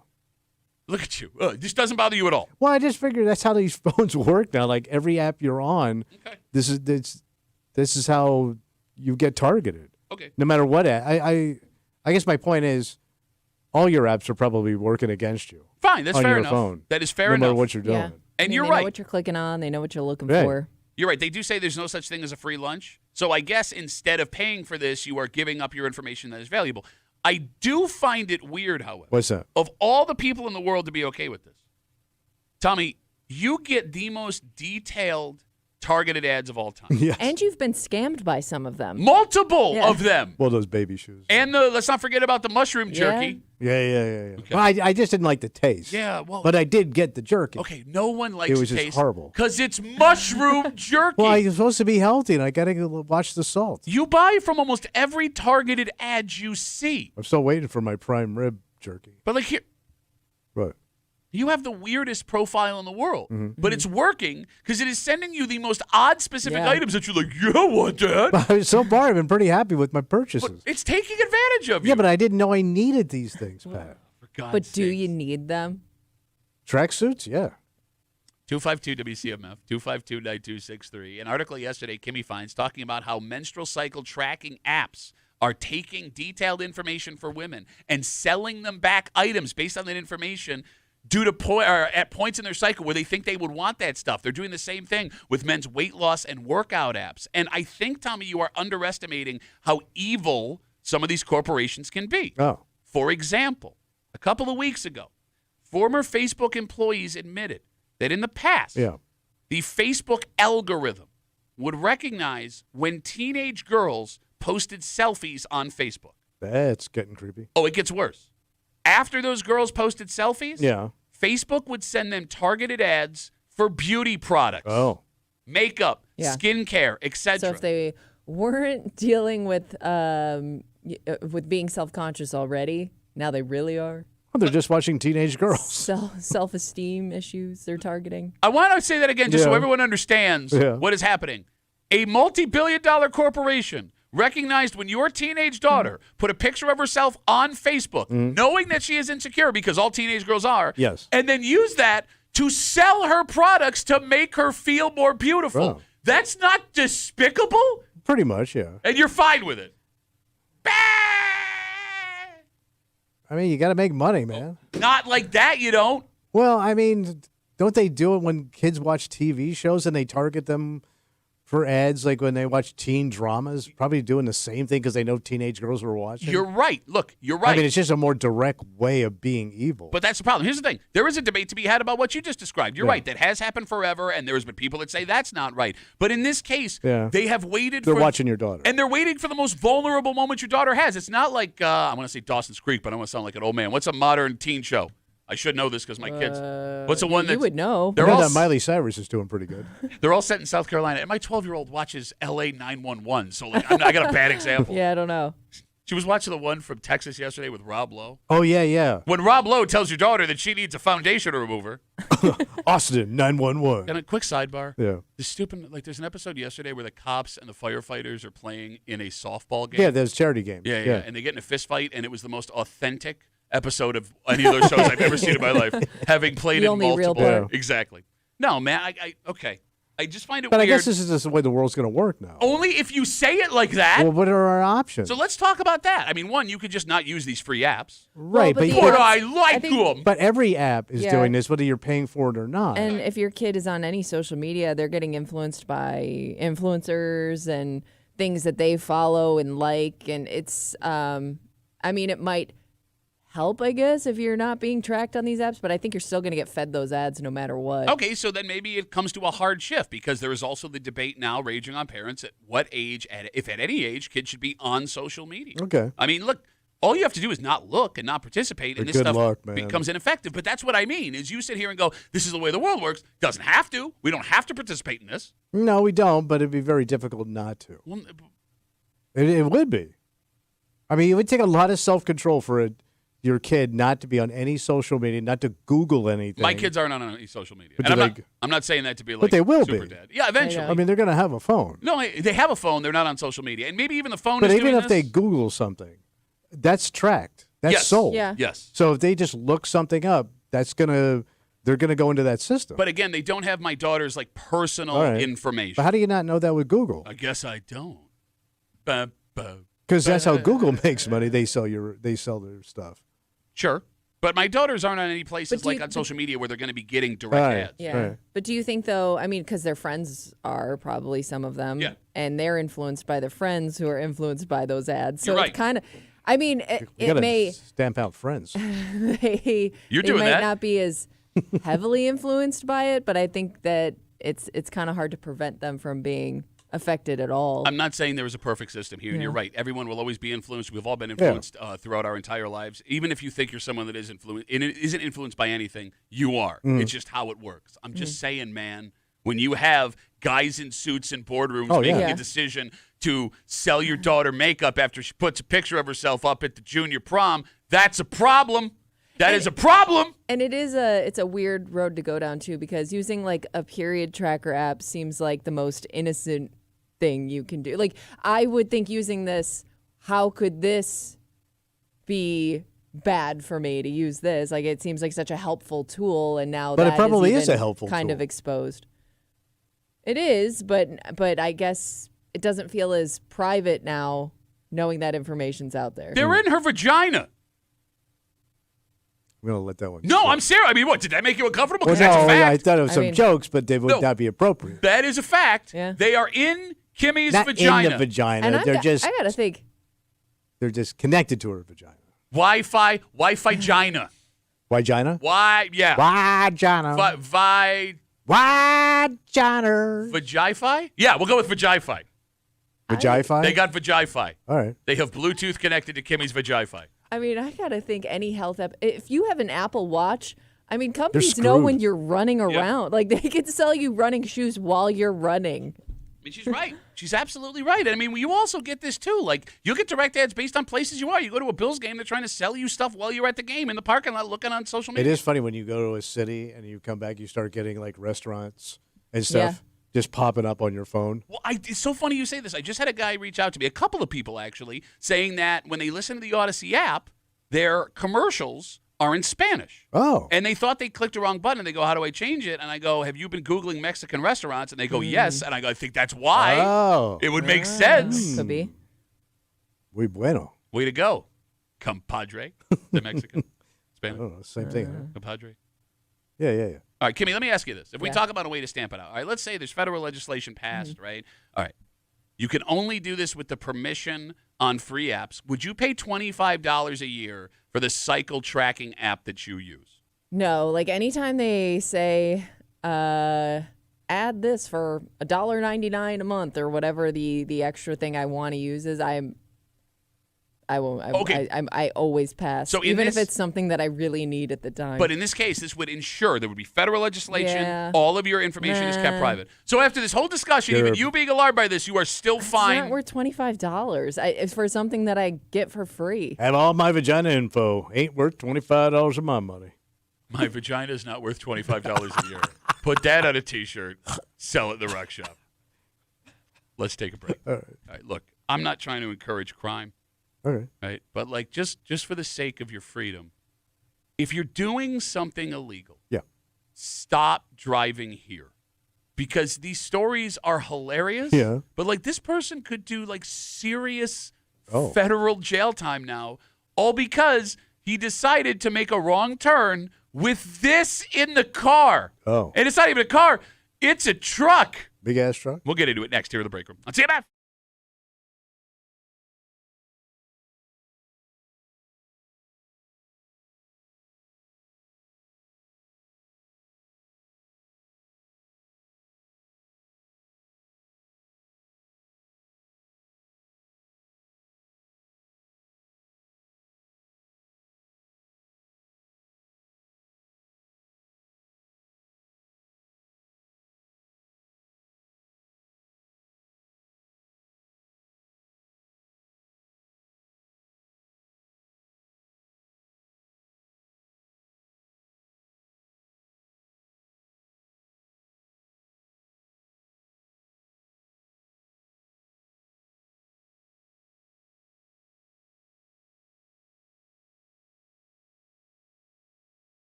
You're driving around, you get lost. Yeah. Most of the time, worst case scenario, you just lose a little time. And it's frustrating and you hate it, but you move on with life. This man got lost, and he will not be able to move on with life. In fact, it's very possible if he's convicted of this, several years of his life will be spent behind bars. Whatever. How does this keep happening?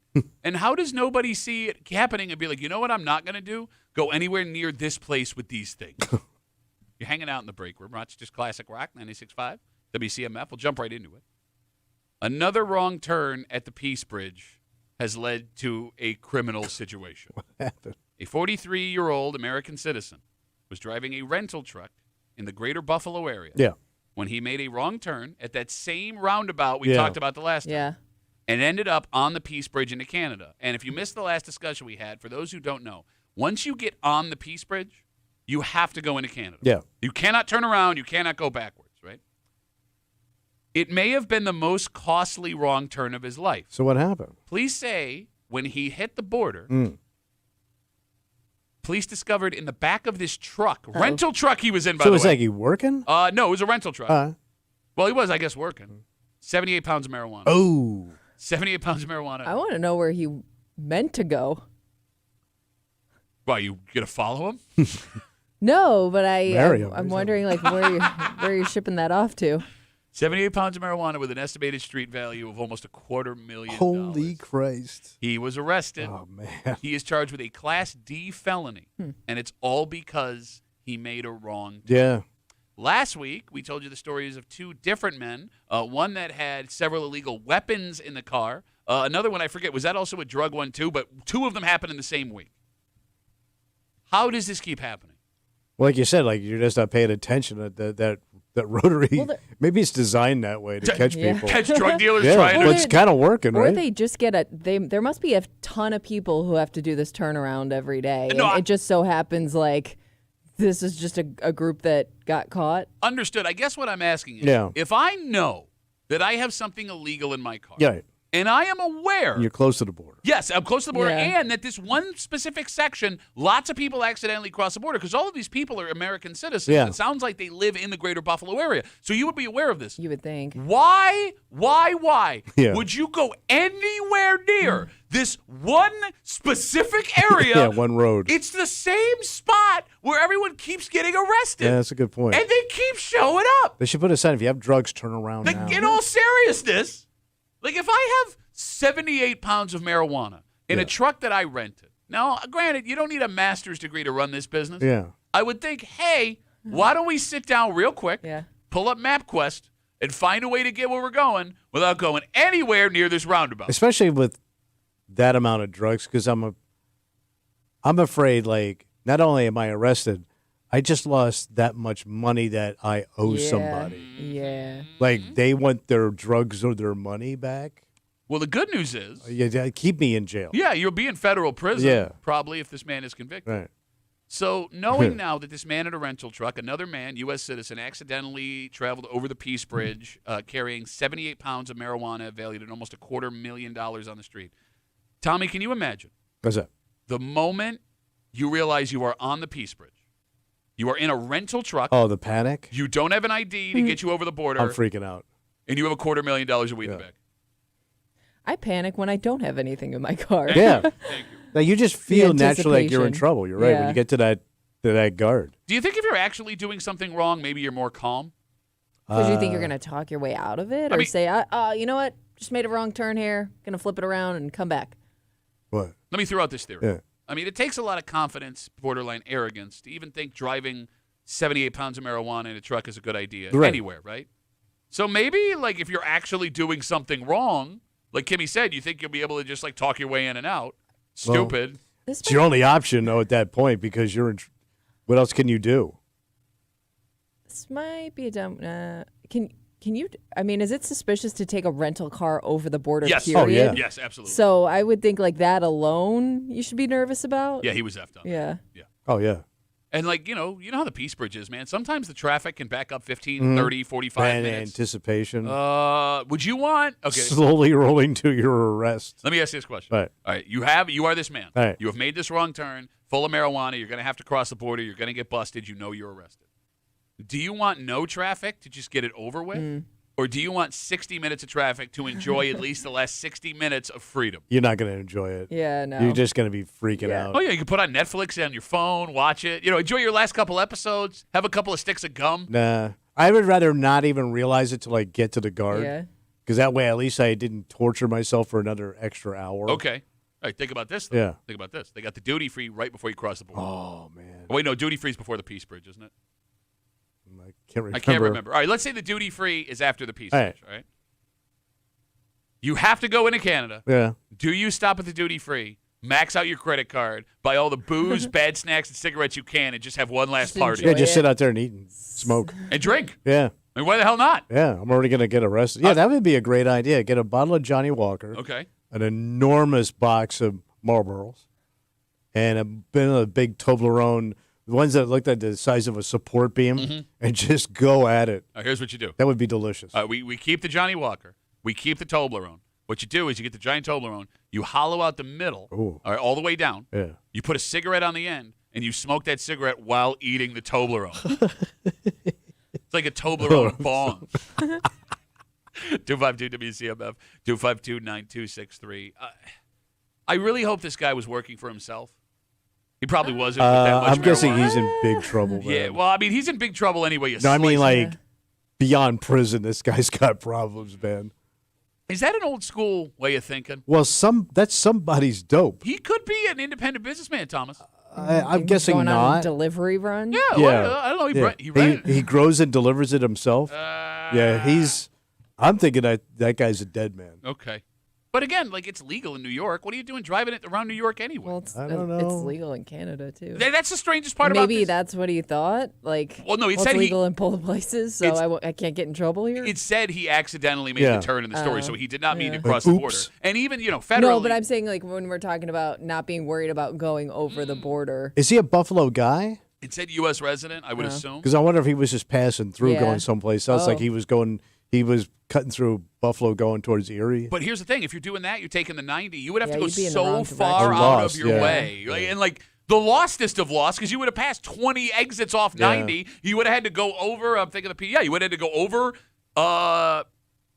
Grand Island. Yeah. Mm-hmm. Double bridge that. Yeah, you passed quite a few signs. Yes. You could have turned around Yeah. multiple times. All He right. had options, yeah. So here's the moral of the story. And What's again, that? we don't want to encourage any kind of No. illegal activity, but if you have illegal things in the car, Take care of them. don't go near the border. And deliver them. All of the okay, good. And call. get a receipt. Let's take a break. Mm-hmm. Your name is a very powerful thing. In fact, we in this room, all three of us believe that we can tell things about people just from the name they are calling the show with. All right. Right? And a lot of times we're right. But you don't control your name. No. You don't have a choice in what you are named. And the state has changed the law to allow now younger people the ability, if they feel they need Yeah. to make that change. Like a legal change. They do. Okay. Which means that there could be some kids coming to mom and dad in the not too distant future with a request. Oh. And we'll get into it next here in the break room on CMF.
A name is a very powerful thing, Thomas. Oh, yeah, buddy. It's a connection to the people that came before you. It's a first impression to everyone you meet. Yeah. But sometimes a name can be a problem. What happened? Well, I mean, for whatever reason, it just doesn't work for you. When you grow up, you can make the choice to change that. Okay. But a new law here in the state of New York is giving younger people the option to do the same thing as long as mom and dad check off on it. You're hanging out in the break room, Rochester's Classic Rock 96.5, WCMF, just after 8:25, 8:30, summertime comes vacation. Oh, yeah. And this story is supposed to be a good thing. 2 of the most affordable vacations in America are right here in our backyard. Wow. I know, it's great. But I think it's more of a bad thing. Because nobody wants to do it? Well, no. A lot of people want to do it. That's why they're popular and affordable. But you said it's cheap. It's cheap. Well, cheap is in not expensive. See, it's amazing how when I hear cheap and you hear cheap, we hear 2 very different things. What do you hear? What do you hear? You know what? What do you think I hear? I think you hear busted. Oh, yeah, busted. I hear affordable. It's busted. No, it's not. We'll get to it. Just after 8:30 here in the break room on CMF. There is a new law that is taking effect in New York this year. Yeah. And it is called the Name Change for Minors Law. Pretty straightforward. Family courts are now allowed to handle name changes for kids under the age of 18 with a parent's permission. So both the kid and the parent have to say, good idea. right. And the idea behind it seems to be custody issues. Oh. Kids who may not have a relationship with the person who gave them their last name or their name, they now have an easier time making that change. Before it had to go to another court and All right. I think that's kind of streamlined the process. But it also seems like, Tommy, reading this law, with a parent's permission in New York State, a kid could also change their name to just whatever they wanted to. But that's the way it should be. Okay. I mean, shouldn't you have that option as a person? Well, as adults, you do. No, I mean, if I get my parents' permission, why would anybody care? I think Yeah. that last part is where With the issue parents' shows. What's that? permission. Yeah. 252 WCMF, 252-9263. How many parents right now, if their kid came to them and asked, would let their kid change their Are name? we talking first and last name? No, let's say we'll keep the last First. name. Yeah. Just change your first I name. want to change my first name. I would like to legally change my first name. Can we do this, please? How many parents do you think would agree to that? I think older parents would have a problem with it. I don't know about your generation, but like my generation, the older ones were like, well, that's your God-given name. It comes from so and so. Like it has Yeah. like this history If you were that named after somebody. nobody cares about. I love how Tommy thinks like every parent now is like, yeah, man, it's good. We were cousins, man. It's good. I'm trying to give you a compliment. It's not a compliment. You're You're belittling. very laissez-faire. Laissez-faire? And that's French for don't give a crap. And I think y'all don't care. I do care about the names I give my children. But Well, like if your yeah. daughter says, man, I don't want this name. She says like that. I want this name. I'm out. I'm out of this name. Well, you would have a problem with that? I mean, of all the problems you can have raising a kid, like this would be like a gift. Okay, yeah, if this is the only issue, Yeah. no, look, I don't disagree with you, but to your point, I think that more even young laissez-faire parents would take more issue than you So think. you'd put be a lot of- insulted, basically. Yeah, I think Well, insulting would be part of it. I'm sorry, Kim. You put a lot of thought into that name too. Did you? Especially- Yeah, my when oldest- You like the yeah. TV show Friends, so that's why your People name do Monica. research. People Like half do- of these names are just crap anyway.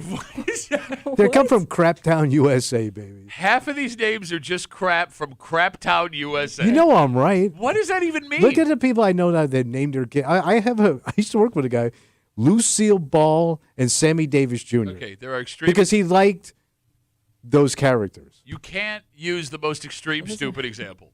You can't. And how many Jake and Abbeys are on this planet now? But that name means something to some people. I know. It don't mean They nothing. Could be named after somebody. Yeah. I also there are probably a lot Jebediah of, Jake? Ooh, that's Jebediah Jake. I would like that name. Can I change my Jebediah name to Jake? that?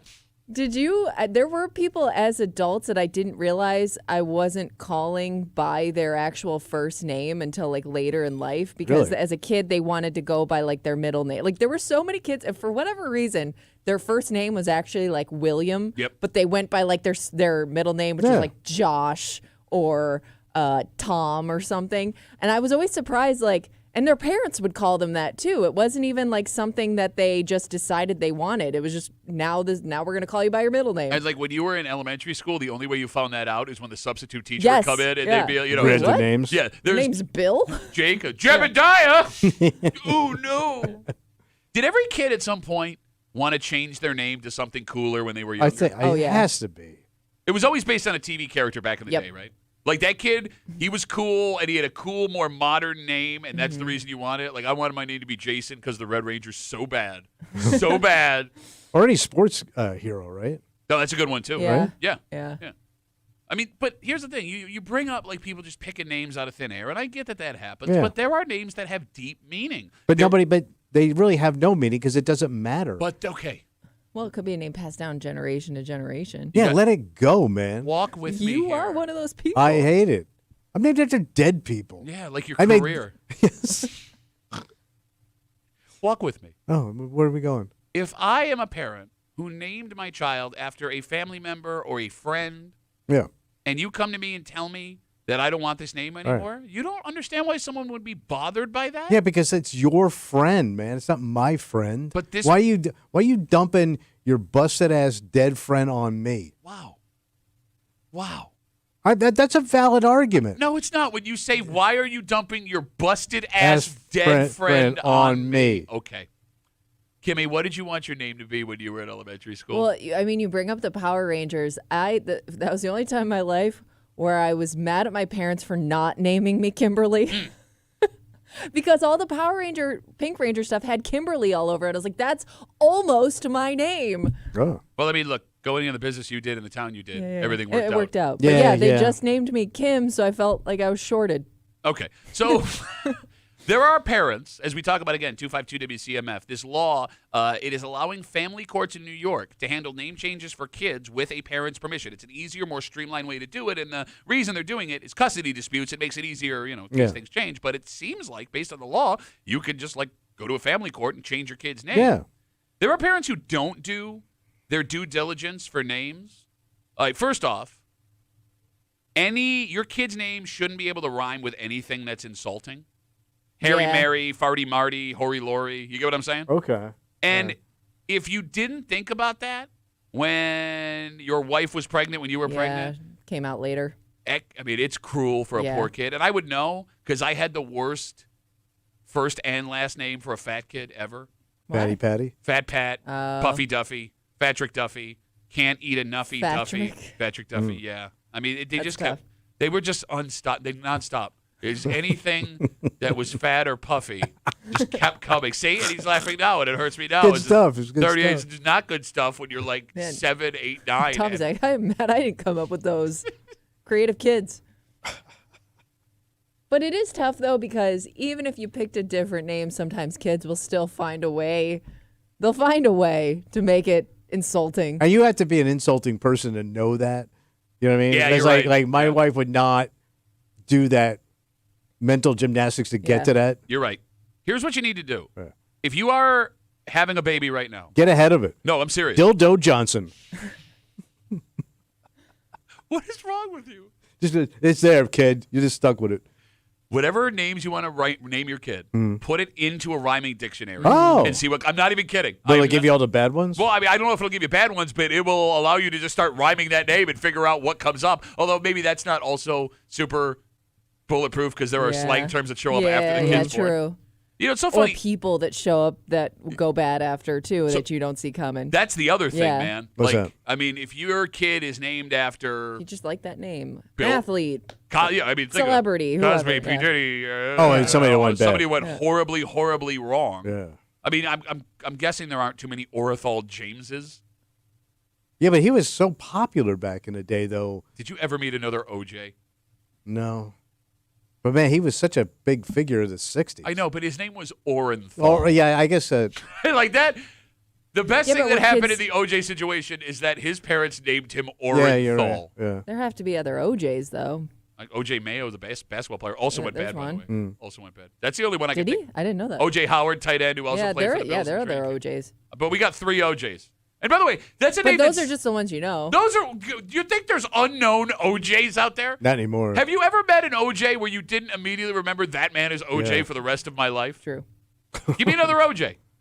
There's got to. I mean, again, they Google it. exist. Google it. Google famous OJs. No, there's no more famous OJs. Well, no more famous ones, but they're probably just an everyday guy that's out there named OJ. Yeah, there's probably a Chuck Hitler somewhere. Okay, I doubt that there. No, I thought. Didn't we look this up? There's only like 6 Hitlers like worldwide left Oh.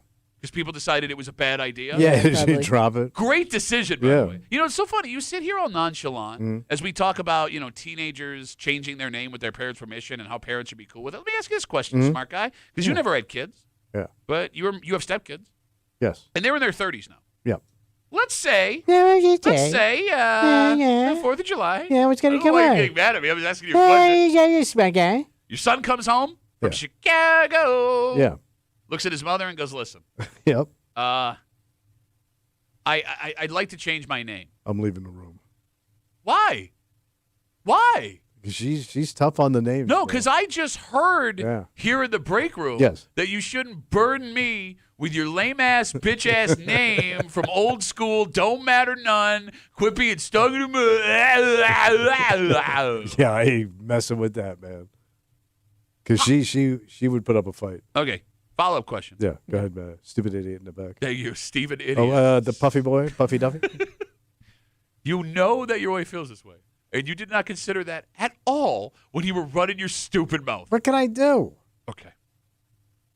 Kimmy? Yeah. At what age do you think someone is mature enough to make that life decision to change their name forever? I mean, I think like when you're an adult, right? 17, 18. So 18? At that point, like you're done with school. You've kind of, you've. I would think at that point people are already calling you by that name. The name that you want The to name be called that you by. want to be called. So what's the difference if people don't really know your real name anyways? Well, here's the thing, though. Like, if your real name sucks, Yeah. what sucks about this for kids, too, you hate your real name, whatever, it's a pain in the ass for you. Everyone already knows you by that name. Right, Yeah. it's stuck with you. It's not like you can, like, make an announcement at school, like, my name is Zach Morris now. You're going to call me that. Like, nobody's going to call you Zach Morris. No. Although I wish my name was Zach Morris. I always think a kid that would be that passionate about changing their name has already, their friends and family already refer It's to them your by new that nickname, name. really. Okay. You've been fine with, so you're not fine with Tommy. Why don't you change No, it? I like. You just said you hated the fact that your parents named you No, after a I'm dead named person. Thomas. Okay. So I always went by Tommy because I was a little kid. So everybody always just called me Tommy. So my oldest brother, his name is Jerome. Okay. And everybody always called him Jerome. And then when he went off to college, he came back Jerry. Oh. Because everybody called him Jerry because nobody walks around calling people Jerome. Jerome Bettis, but I'm just saying. They call him Jerry Bettis. Jerry Bettis? Yeah. So, yeah, like he adopted the nickname that he got in college and they stuck with it. How'd your parents feel about that? They hated it. Like they always referred to, and my aunts and uncles, they were just like these formal dicks. Like you had to use your proper name. And it was so stupid. But here's the thing. I think Jerome's a way better name than Jerry. No, he hated it. I would much rather be a Jerome. He wanted Jerry, especially back then. Yeah, I guess there wasn't another. It's in the 1960s. Yeah, was there another famous Jerome other than the saint? I don't know. I'm assuming he was named after Saint Jerome. He's named after my grandfather. So I told you, it goes Jerome. My grandfather was Jerome Michael. Then I went Michael Jerome. They just bounce. You know how Italians do? Yeah. They just retread the names, and then they ran that one into the ground. So I got stuck with all the other dead relatives. So like my name's just a graveyard.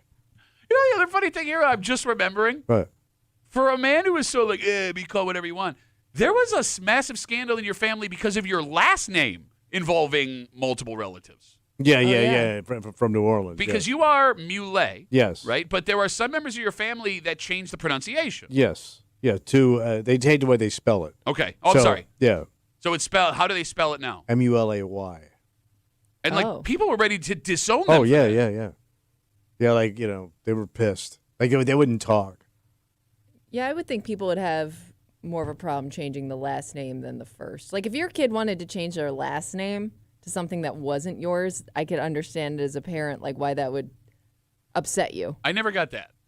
Really? Okay, so like, Like what if you're, what if your kid's gonna be one of the last people to pass down your name? Like I know people get really sensitive Yeah, it about dies that out. kind of thing. I'm glad you brought that up because that's a thing that's shown up in my family. Mm-hmm. Yeah. Because I have 2 girls. Yeah. Right. So I mean, the world's different now, so it's possible that my girls are keeping that Sure. name. Yeah. My brother has 2 girls. Yeah. Right. My sister both my sisters have sons, but they don't have the Duffy last name. Right. So our family name It at could be least- done. You know, it is. I mean, unless This I, branch of it. At least. Finally. And like But that's fine. I'm with you. I think it's totally fine. But I think it bothers my old man. That Yeah. his name will not live on, which is also insulting to my daughters. Like, if you ain't got the name, you don't matter. You don't matter. Like, I think we put too much emphasis on like this lineage of last names. Yes. Like it's going to go down in some history. Well, sometimes it does. So, Like but you have to do something horrible. or great. Yeah, true. Yeah, but that's not going to happen. It does. There are people that do great things. Yeah, but more people do levels bad, of great. horrible things than great things. Can we admit that? No, I don't think No, so. I mean that would be memorable in history. Okay, Yeah, I mean, things I that are guess, so like, when horrific the name stands out? Right. No, I think there like are the more. Dahmers. One Dahmer. The rest of them probably were fine people. Great people. I guess you don't raise someone like that. I don't know. Go ahead, Kimmy. I'm sorry. He was. No, I a was Dahmer. gonna say, I mean, if you're somebody that's gone back through like your family lineage and like really tracked like what people in your family did, the bad stories are the ones that seem to be more Yeah. prevalent than the good ones. But every family has one. If you go back far enough, there's That's going to what be I a mean. bad Right. story. Alicia writes us on Instagram. Duffy on WCMF, the easiest way to get us on Instagram. I swear, if kids today changed their name, it would be something stupid like Rizzler or Skibbity Toilet. I once met a kid named Cash Money. No, you didn't. Cash You lie. Money. Why you lie, Alicia? You lie so hard. Troy reminds us. What's that? I mean, there was a man who changed his name to Chad Ochocinco. Yes. Says Yeah. dumbest name change ever, which I disagree. I thought that was awesome. But he changed it back to Chad Johnson. Oh, he did? Yeah. Oh, I didn't thought realize that. I thought he was Chad Ochocinco Johnson. Also possible. There's a Johnson in there now. I mean, Prince went all the way down to a symbol. Yep. And that was cool. Well, because he's Prince, and he can do whatever he wants. Yeah, I man. guess you're right. All right. So Tommy says, change all your names. Yes, Say whatever it's, you want. it's your name. Have fun with it. All right. So this is, you can argue this is a good thing.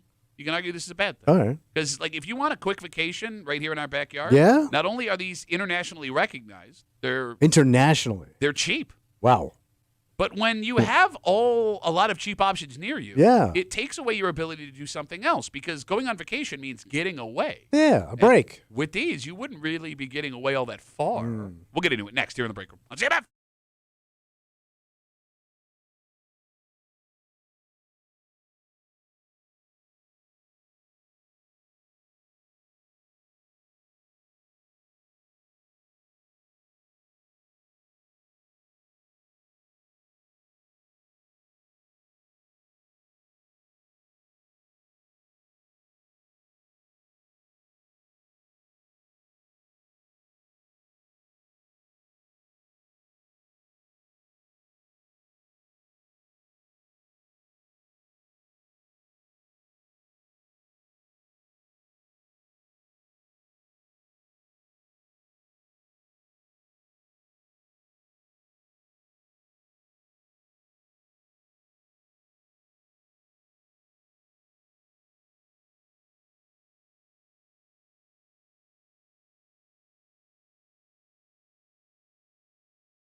There's a good and there's a bad here. Oh. The good, you can save some money staying in your own backyard on vacation. Fantastic. The bad, some folks would say that's not really a vacation. Because when you want to get away, and the most affordable options in America are just a few hours from your front door, I mean, yeah, you're saving money, but it's not much different than where I came from. You're hanging out in the break room, Rochester's Classic Rock, 96.5, WCMF, just after 8:45, 8:50 this morning. Speaking of saving money, this man did not save money. One of the most iconic sports franchises in the world sold yesterday. Did you see this? Did it sell? It sold. Okay. Or it looks like it's going to sell. Yeah.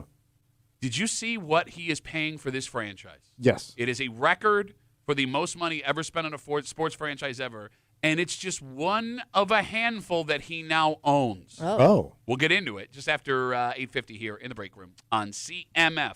Two of the most affordable vacations in America Yeah, where am I off to? are right in our backyard. Wow. Because, Tommy, with summer almost here, U.S. News and World Report put out a list of the 19 cheapest family vacations. Okay. And I want to stop right there. Yeah, stop. Because you and I are having an argument for the last 30 minutes. When I hear cheapest family vacations, I hear in my head I'm getting the most for my dollar. When you hear cheapest family vacations, you hear... I see your dad packing up his family for a Chinso, water only, no soda, frozen pizza You think staycation. Busted. You think, I'll put it in simpler terms. You think it's busted. Stid. By the way, it wasn't Chinso because we're Irish, not Italian. Cheap does not mean chintz. It usually is pretty No, chintz. it's not chintz. Okay, and here's the thing. Now I'm going to go to the first example. You'll be like, no. I'm going to keep an open mind. Okay, so of the 19 cheapest family vacations in America, the two of them are just a few hours away. Okay. Number 9 on this list, Niagara Falls, United States. Oh, my God. Busted as Well, F. but if you've never seen it as a... I mean, we take it for granted because it's right there, but I could see people making a trip for the family to go see it. But that's a vacation, like you would stay and do what? Okay, so I would like to back up Kimmy here. We do take it for granted. It's one of the 7 wonders of the world. It is. And there are people that travel internationally. To see it. Yes. But to say, like, that's my vacation. Okay, I don't get why. I get it's an American list. Why anyone would stay on the American side? I don't know. of the You would think like you see you across. can't. I think I want to go see what's over there. You know, because you can actually see what you're missing out on. You're looking at all of the fun across the way. Like, there's nothing on our side. Well, I mean, you got the hotel for the casino. And it's a casino, but you can't take the kids to a casino, so, like, you can't stay there. Yeah, like I'm thinking it's not like the most family friendly. There's a microtel, I'm sure. There's trails in a campground, so maybe that's what they're thinking there. There's pretty rancid trails. Probably have better Rancid time staying in trails. Buffalo. Crud trail. Shut up. You've never even seen the trails out Hey, there. going down that goddamn trail, get knifed. Oh, my God, you're such an idiot. Okay. And that's in the middle of the day. So number 9 was Niagara Falls, United States, which I agree with you. Yeah. Not the best idea. Okay. Number 12 on the list. They're looking good? This is in America. They list the Adirondacks, and they list everything from Old Forge to all kinds of hiking, all the way to Lake Placid. The mountains. Which is funny. Lake Placid, not the most affordable vacation. No, Yeah, it's 'cause not. it's super touristy, right? Exactly. And it's super small. But Old Forge, I mean, you could have a really good vacation inexpensive in Old Is There's Forge. that a where bunch of the those little amusement park towns. is? Enchanted Forest Water Safari? Yeah. Where the fun never stops. Yes. Dun, dun. They didn't pay us for that either. All right. That's all off the dome. Is what's wrong with the Adirondacks? Is that chintz? No, I guess it would be all right. A lot of family stuff to do. Yeah. And I know, so it seems like Old Forge has become like super popular with families again. Oh. Because there was a time where it kind of fell off. Yeah. Like when I was doing comedy there, getting drunk and being taken advantage of by married women when I was a teenage boy. That's a real story. But no, multiple members of my daughter's hockey team, they go to Old Forge for like summer vacations. Oh. And I guess the camping's really good. I feel like the pandemic kind of helped kick that off because I think a lot of Camping. people did a lot of like road trips, outdoorsy kind of stuff. And I think it allowed people to like explore New York State a little bit more than they had before. That's a good call. I never think of camping as a vacation because it just looks like grimy work. I agree with you, but And it's uncomfortable. we're not camping people. Well, I'm not. Which is weird because your sleeves are all rolled up, ready for some grimy work Let's today. go to it, fellas. Rolled him up all the way to his armpits. Look, the bottom line is this. You can get world-class vacations just a few hours. I wouldn't say Niagara Falls and camping on a semi-mountain.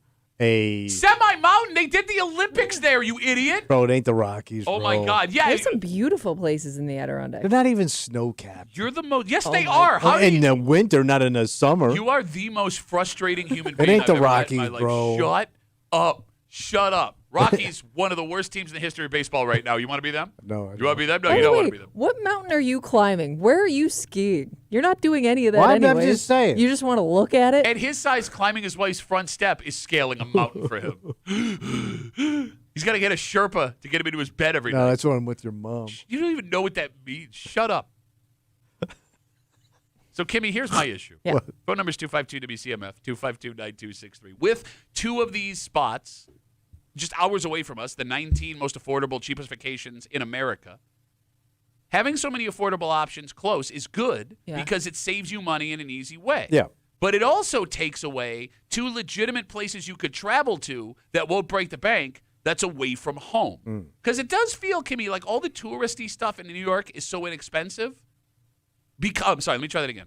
Because all of the touristy stuff in New York being so expensive, with the exception of New York City, actually going somewhere on vacation costs us more than it costs other people. Sure. Like outside of New York City, any place you go in New York will be affordable compared to Florida, California, Nashville, Hopping wherever. on a flight.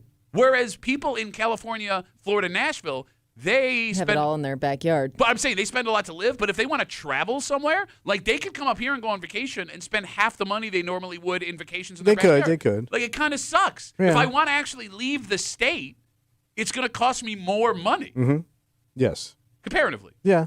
That's not fair. But we live in kind of a unique area. You know what I mean? It's great. I love living here. No, but I mean because of that, though. Yeah. We pay a price. Yeah. I just want to, you go somewhere that's not here. Money. Oh, yeah. There are other places on this list because there are, 17 other affordable vacations across the country. Yeah, where else are they chinsing? Okay, the number one cheap family vacation in America, according to this list, is Yellowstone. Oh, Yeah, but cheap? That would be expensive to get to. Yeah. Though. I get, once you're there. Yeah, I understand. It's But, America. It's all over. okay. Because, All again, right. by the way, if you live next to Yellowstone, not that expensive to Well, get yeah, there. but you live next to Yellowstone. You're married to a buffalo. Okay. Kimmy, you in on Yellowstone?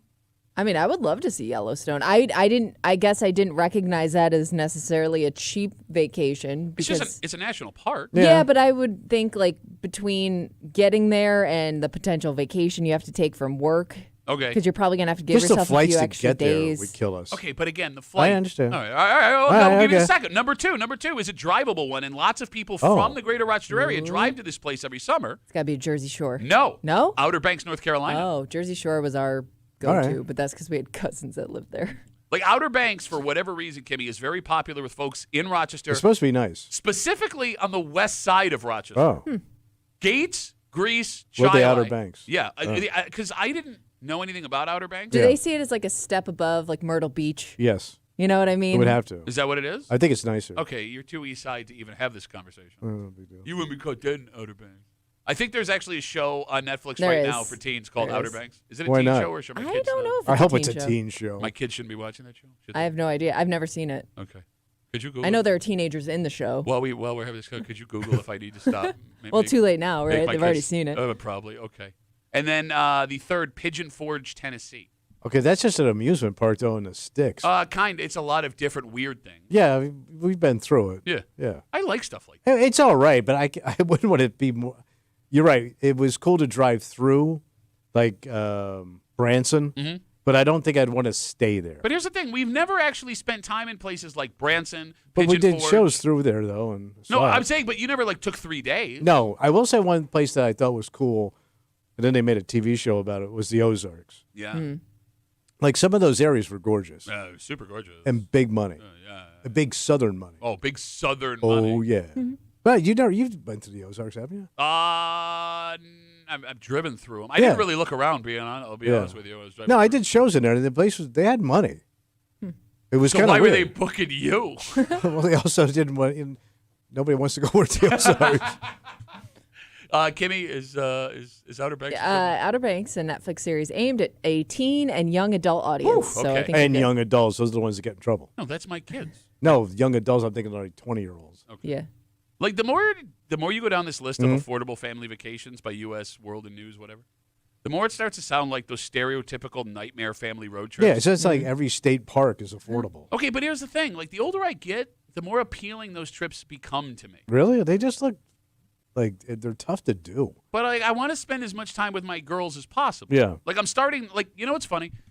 the original like National Lampoon's Vacation. Yeah. Where they're driving It's across just the nothing but a country. disaster. Yeah, to Wally World. Like you watch that movie as a kid and you laugh your ass off. Mm-hmm. I watch that movie now and I start to think like that seems nice. It does. No, like in all seriousness, like not all the bad things that are happening, Right. but like I'm gonna The spend road trip idea. Well, like the trip, the times we're spending in different places, all the Yeah. things we're learning together. Like my family has done. We started this new tradition where every 4th of July we go on an America vacation. Yeah, it's cool. Yeah. Okay. For us. Yeah. My kids probably hate it.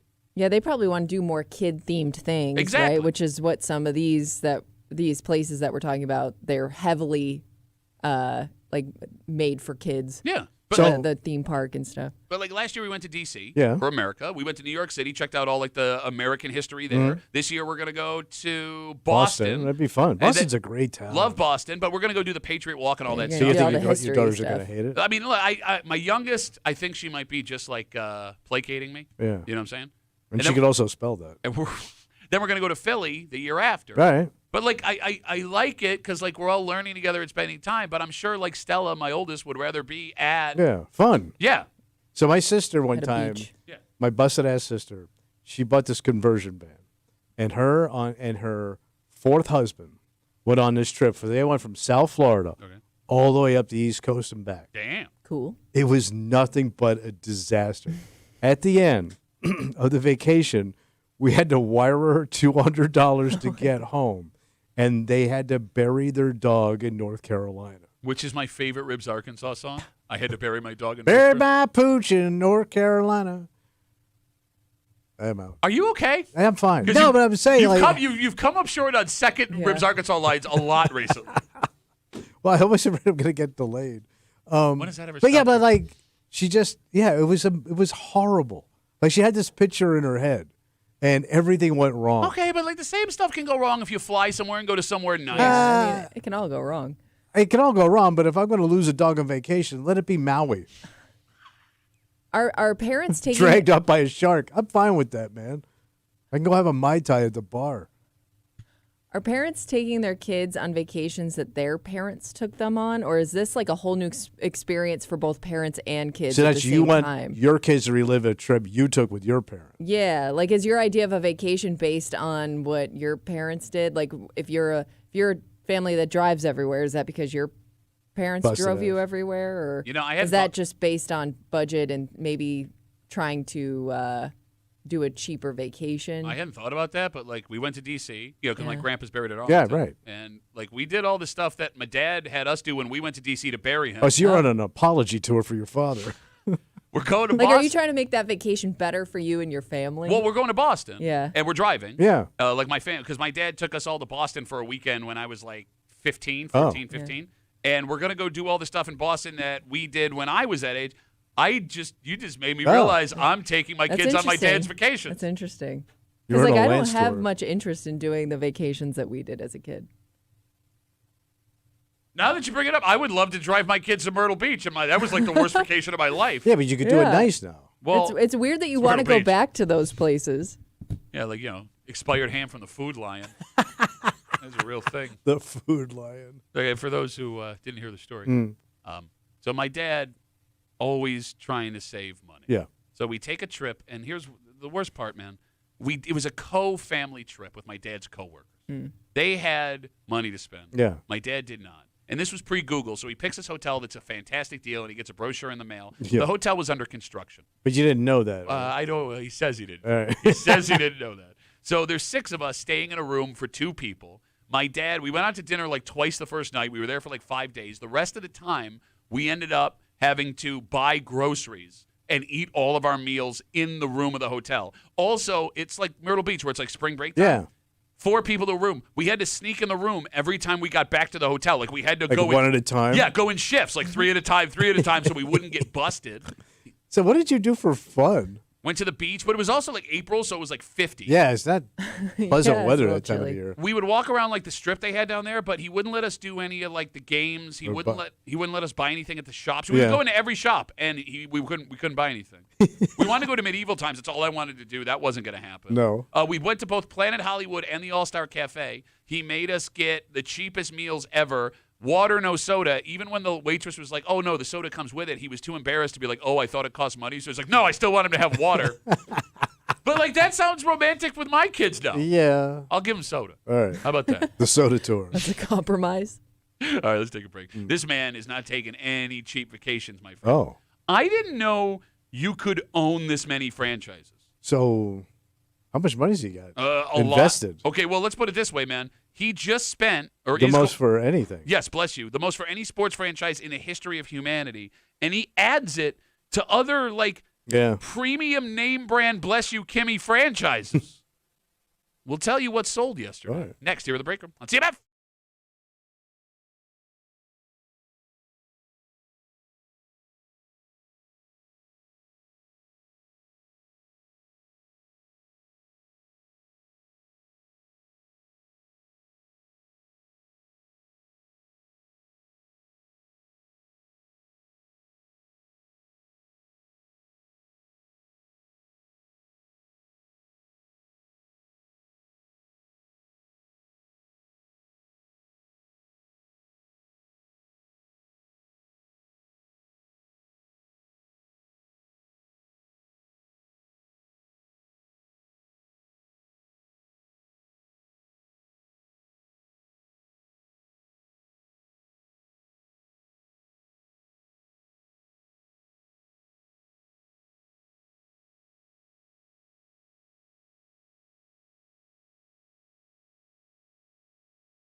It's record-setting.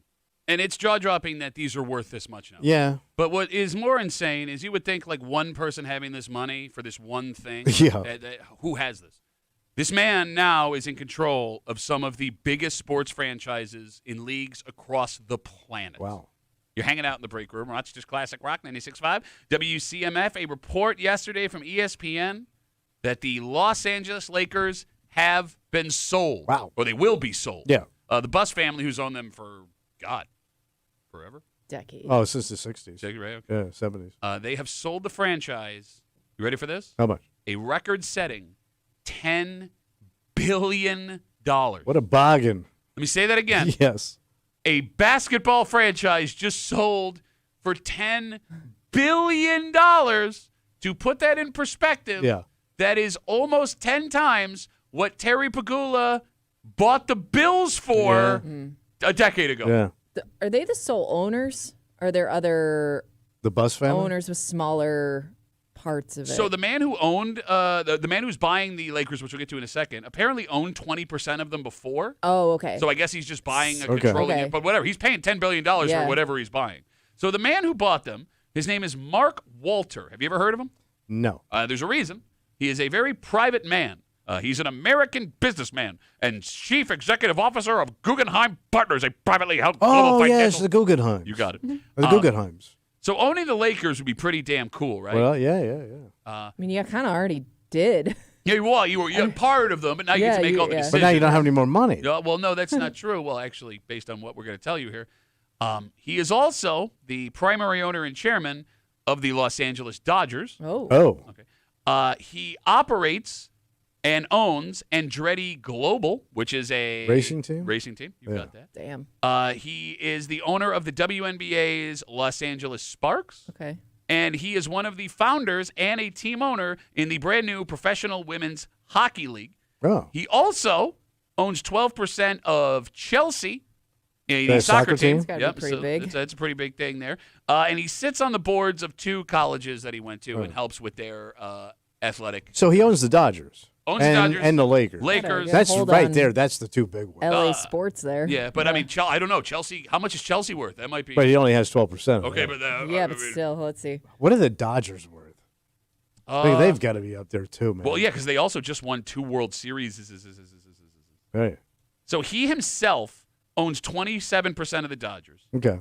His management company purchased the team for $2.15 billion, but I don't know when that was. Okay.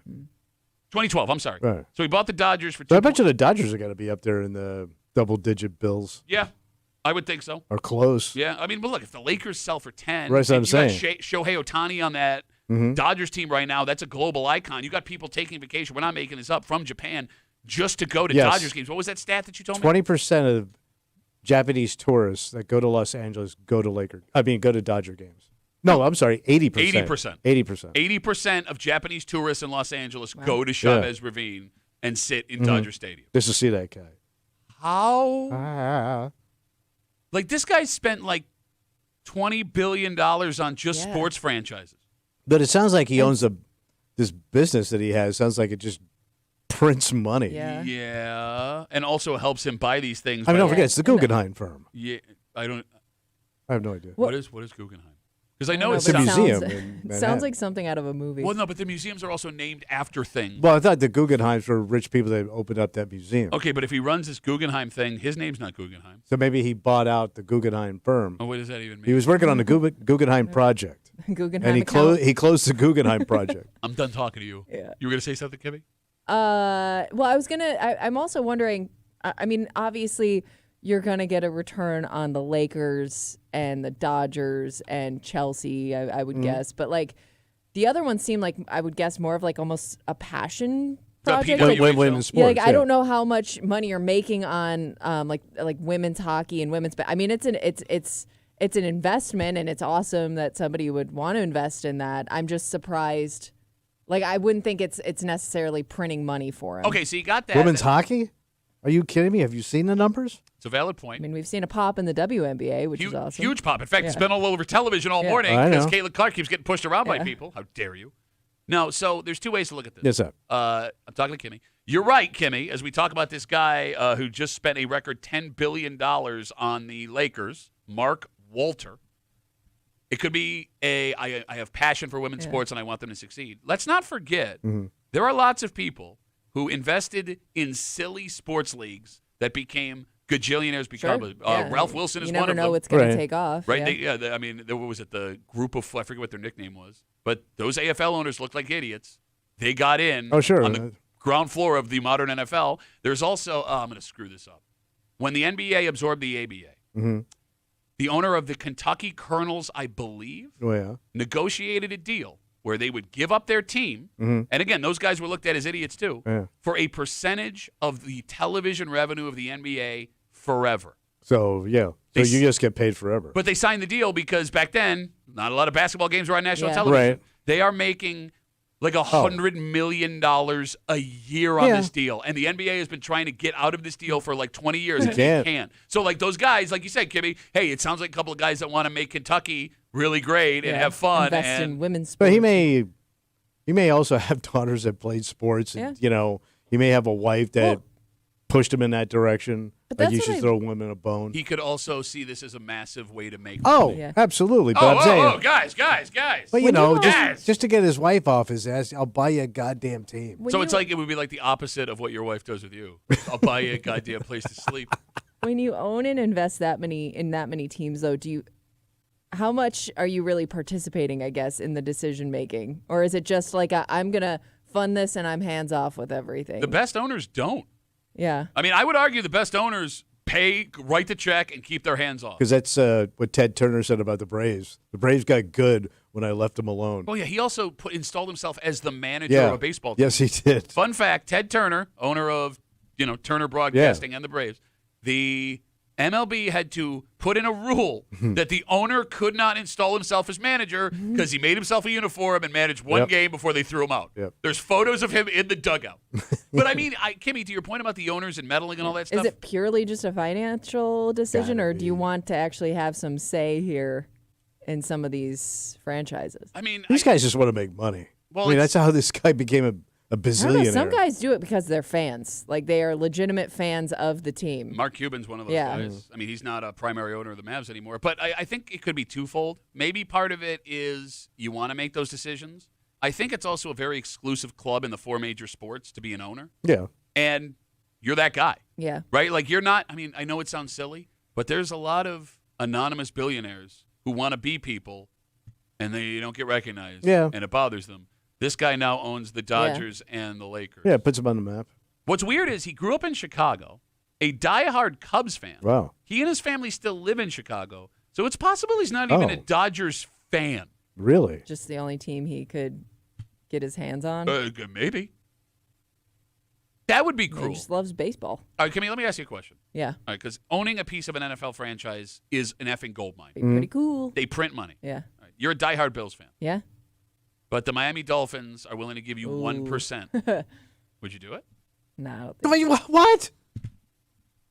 Wait, you wouldn't take a free 1% of an NFL team. Oh, they're just offering? Oh, sure, I'll take it. Okay. I thought you meant I'm buying into this franchise. Would you still be a Bills fan? It would be tough, right? You monster! You're going to turn your back on your team? I would. Wouldn't you feel like such a traitor investing in another team and then rooting for the other guys that you didn't invest in? But that's what I'm getting. I mean, I'm taking the money. You'd have to give up your fandom. Well, yeah, but you don't have fandom, man. You don't really care about the Bills. Oh, I want the money. I know you want the money. I want the money. Man, I want that'd the money. Sweet. By the way, you're only 1%. It wouldn't last at you when you leave the room. You're not even invited in the room. You stand outside of the room. Just put the money in the bank for me. They give you a cup, and they I make have to you. listen? The part of your deal is you have to put your ear against the door with the cup on it, and everyone laughs at you. Is the cup empty? No, it's full of urine. You got to put a urine cup on your ear. Whose urine is it? Wayne Huizinga's urine. That's billionaire urine. That's been in a freezer for 30 years. Is he dead? Wayne Huizinga's got to be dead. Nobody knows what we're talking about, by the way. He started Waste Management. Also owned Blockbuster and the Miami Dolphins. Yeah, I mean, that guy Florida was Marlins. uber rich. Yes, he was. And full of urine. Oh. As you're about to find out. As good South Florida urine. Slowly drips into your ear as part of your deal to buy Why 1% of the Dolphins. We're going down a road here. You started it, man. Yeah, you did start it. I didn't start it. You No, said I started said it. what's in the cup. Wayne Huizinga's urine. I answered your question. Let's take a break. By the way, Wayne Huizinga is one of those names on my deathbed I will remember. Yeah. It's Oh, just sure. such a Wayne Huizinga. Let's take a break. Does your partner respect your job? Okay. Look, I get it's funny to ask about our jobs, but it's actually a common problem in marriages. No matter what you do, your wife, your husband, your boyfriend, your girlfriend does not think your job is as hard as you do. Yeah. It's becoming a major issue in marriages. Oh, like it's going to cause a breakup? Yes, so much so that a marriage counselor has a new idea. And you can make the argument this is brilliant. You could also make the argument this is the worst idea ever. Oh. We'll let you decide. Okay. Next, here in the break room, Wayne Huizinga on CMF.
Your partner Yeah. does not understand how hard your day is. You got it tough. They think they work harder than you. Yeah. They think you complain about things that don't matter.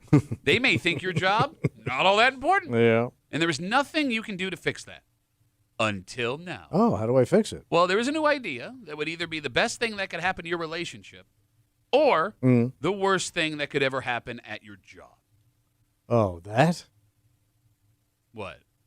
Them coming to do your job? You're hanging out in the break room, right? Rochester's Classic Rock, 96.5. WCMF, not quite that. Yeah. Just after 9:30. It is Thursday. You know what Yeah, that means? yeah. We're going to bitch it up, buddy. That's right. We got a Bitch Voice Theater coming at you. You know, we hear all the time, everything's getting more expensive. Oh, yeah. Including the fun things. Mhm. But, Kimmy, I get the feeling that even if these are to go up in price, dads will not care. I'm guessing they've never looked at the price tag to begin with. Oh, no, probably not. Based on how much of this stuff comes back over from Pennsylvania. Yeah. We'll get to it just after 9:30 here in the break room on CMF. Tommy, you've heard of Take Your Child to Work Day? Yeah. How about Take Your Spouse to Work Oh, Day? God, what a horrible idea. Okay, here, listen. I'm listening. This idea comes from a marriage counselor Okay. who has noticed an alarming trend. What's up? She says couples no longer respect each other's jobs. And it is a very common issue she sees in marriage counseling. Yeah. And it's not just couples having issues in marriage counseling. One of the most common statements in surveys about marriage is my job is more difficult than that of my partner's. Oh, Anywhere between 70 and 80% of respondents believe that. all right. So, this marriage counselor woman has an idea. Take your spouse to work. So they're going to shadow you Yes. all day. Yep. Everyone, wherever you work, Yeah. brings your husband, your wife, your boyfriend, your girlfriend, and that partner goes through a typical day at your job. What if they're just not impressed? Okay. Like they're just bored and it doesn't really change their mind? Okay, all right. Because like watching most people do a job, it would be boring. Yeah. It's Like if you're like a tax guy yeah. and your wife can't watch you just do taxes all day, Mhm. you're just sitting there writing down numbers. But How hard is it? okay, but see, you're just imagining what I a know. tax guy does I all day. know. That's why this would be All right, valuable. but that's all he does. No, guy, but you're sales proving my guy. point. You don't know. Is he working on the Guggenheim account? You don't know. No, he's got the Huizenga file. Ooh. You don't know what he does all day. Right. You're just You don't know imagining. what he's writing down. Yeah. So this I is don't why. think it'll work. I do think that one day at somebody's job isn't going to give you a fair snapshot of what their daily life is like because people are going to be super nice to you. Okay, you're right. You know what? Like you're not going to see a real interaction that they're having on a daily basis because you're there and you're new. And I just think that like some of the tough parts of the job aren't going to show up in one day. Okay, we're going in a lot of different directions. Let's break this down step by step. Okay. 252 WCMF 252-9263. Take your spouse to work day. Now, Tommy, you're right. They may see what you actually do and not be impressed, but Yeah. there's more than that. All right. They would see what you actually do. They would see what stresses you have to face Okay. minute by minute. They would see what your schedule is like while you are at work. They would see the personality and relationships of your coworkers. Maybe we'll get to that later. And this counselor is making the argument. The best and really only way to give the love of your life an accurate picture of how difficult your day is at work Yeah. is this. 252 WCMF 252-9263. Let's start with Kimmy. All right. Do we like this idea? I mean, I guess it could show you some things that are difficult about your significant other's job that maybe you didn't know before. But overall, I'm just thinking you may be going there looking for things to justify your point. Okay. As the person bringing your As the- spouse. Or no, as the spouse.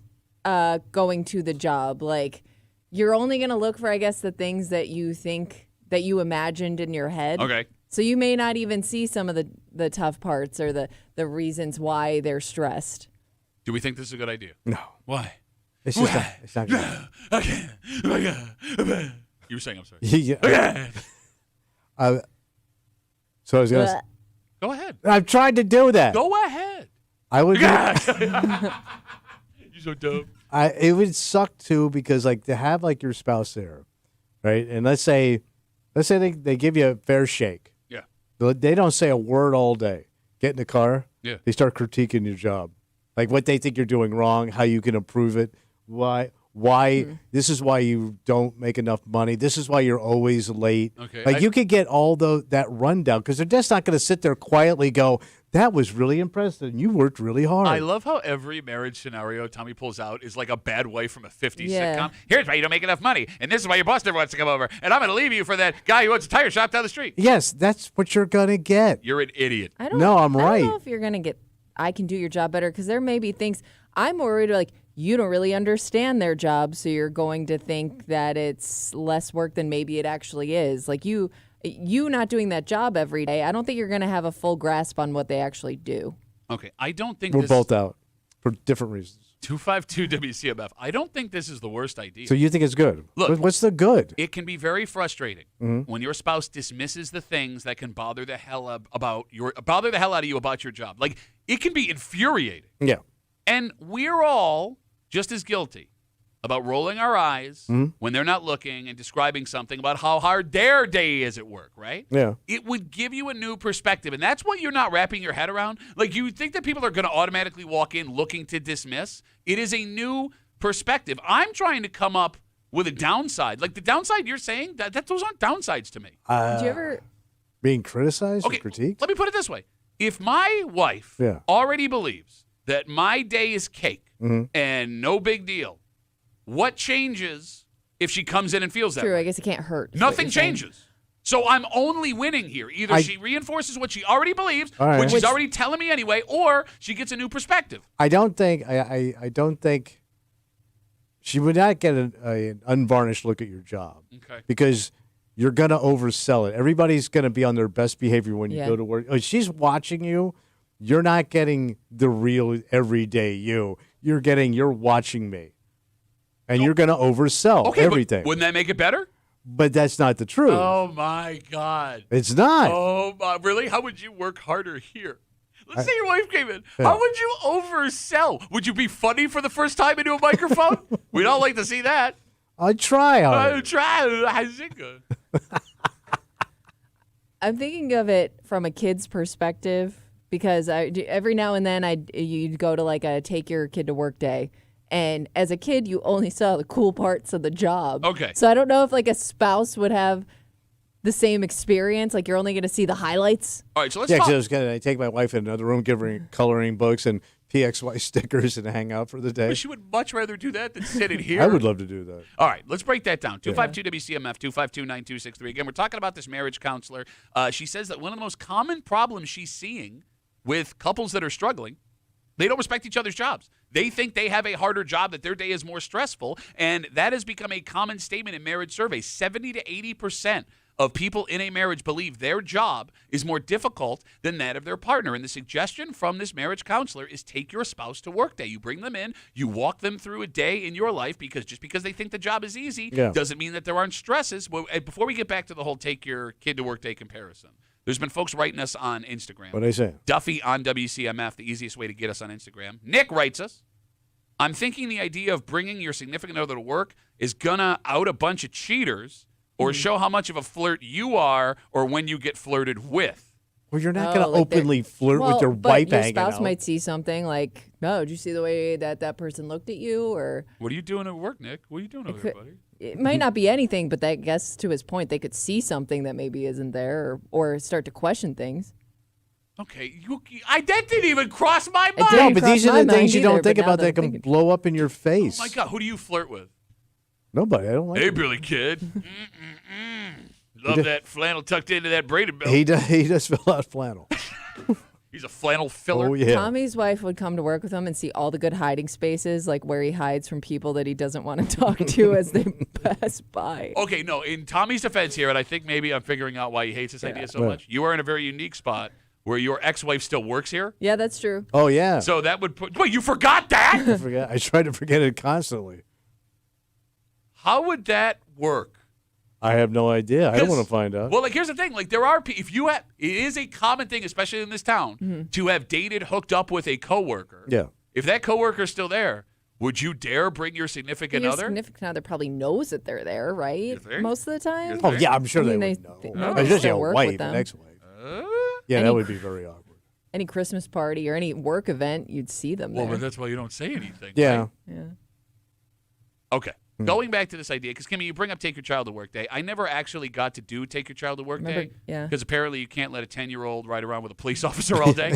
All right, so you're arguing, Kimmy, Take Your Child to Work Day was never actually about learning what your parents did. It was putting on like a carnival for the Well, no, people to you show learned up. about what your parents did, but you only saw the good things, like the things that they wanted to sell you on about how cool this job is, Okay. what cool stuff we have here. Everybody was on their best behavior. Like, I don't think you're going to get a good read on, like, your significant other's boss or coworkers because they're all going to be super nice to you. Yeah, but here's the thing. You know, you can tell when someone's putting on a front. Especially, yeah, but you're not going to see the real thing, I guess, the day-to-day BS that person has to deal with. No, but let's say I hate my boss, Yeah. right? I got a problem with my boss. I probably come home and told my partner Yeah. about this, Yeah, right? sure. They're going to be looking Yeah, for but what things. are you talking about? She's a nice person, Oh, or he's a nice guy. I love how you went with she first. Look, I would freak out if I came home and my wife was like, "No, your boss is great. Shut up." Which is a possibility. Bob that sucks. I'm that kidding, might Bob. actually You're great. piss you off if they start to get along with a coworker that you hate. Yeah. Yes. God, What? you guys have no adventure in you at all. No, I just don't want problems. This is like this is making a situation worse. I We disagree. kind of experienced this to a degree when we used to have our Christmas parties because our significant others would come. They'd interact with everybody we worked with. They Right. probably told you how awesome of a time they Yeah. had with that person while we were in here doing a show. And you're like, yeah, actually, that person's not that great. You'd almost have to convince them why that person sucked. That's a completely different scenario. We don't have shrimp cocktail outside of our studio every single day. So you're telling me you would not want your husband to come in and watch you work for a day? Oh, I think he would come in and think, this is awesome. You don't do anything. You think that you're I think anybody coming into this room, you're only getting a glimpse of what we really do, right? Okay, well, again, like we're using a bad. Our I job know. is a bad It's a analogy. That's weird- what I it's a mean. weird Anybody job. that comes in here is going to think this is awesome. Well, it is awesome, Yes. right? But like you have to deal with stuff from Tommy all the time. Yeah. You think your husband being in the room, well, you'd be too much of a puss to do it. Right. Hello, sir. That's- Nice to meet that's- you. Your that's wife is a wonderful exactly person. Well, I'm my not going point. to shoot myself in Yeah. the foot. Oh no! I would love to have your husband in for one day. Yeah. To watch him change every joke he's ever told ever. I believe that I have a buddy that also makes those jokes. I have no problem. When we're going back and forth and he's sending me pictures of Kimmy doing stupid stuff, I insult Kimmy right to him via phone. Nah, like we Oh, do it's in bad. Israel. It's bad. But you don't talk about this. Ugly Kimmy. I never talk about her chest. Yeah. Yes, That's you weird. have. When have I ever talked you about her have chest? made jokes about her Kimmy? chest, her You do participate sex, sometimes. and looks, What? and her marriage, Looks, and yes. her honeymoon. But now Looks, I'm yes. uncomfortable. Honeymoon, Yeah. no. Very terrible things you have said. None of these. Don't I you like try how you always just like, oh, I don't do any of that. I love how you try to drag me Bye, down break into this room. thing that you do. Bye. I'm a bad person, but I don't want to be the only Au bad person. revoir, I'm gonna break be- room. 252 WCMF 252-9263. We were talking about take your partner to work day. I'm telling you, I'm going to make a prediction. I'm sorry, go ahead.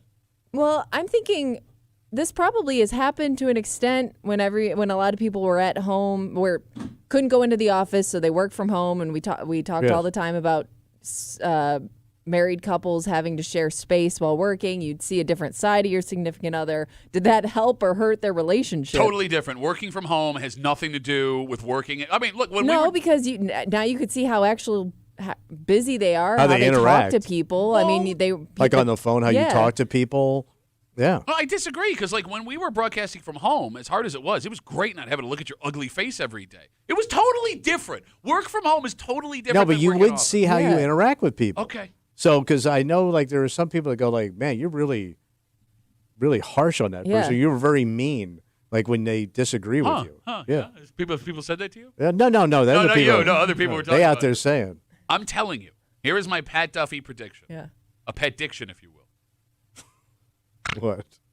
I think the majority of partners would be surprised You how. think they'd be more understanding? And would improve their marriage. Oh, yes, I think they would be surprised by how Bring hard. it closer together.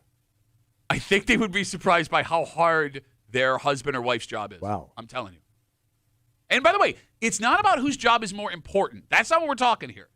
All right? It's about more stressful, harder. Because Yeah. you can make a pretty good argument that a lawyer's job is more important than someone who works at the Dollar General. But there is no doubt in my mind that the person who works at the Dollar General has a harder job Got it tough. than a lawyer. Yeah. Do you get what I'm saying? Oh, yeah. Like, because I think that's what you're misunderstanding here. Like, if you're not higher on this, working class Americans ladder.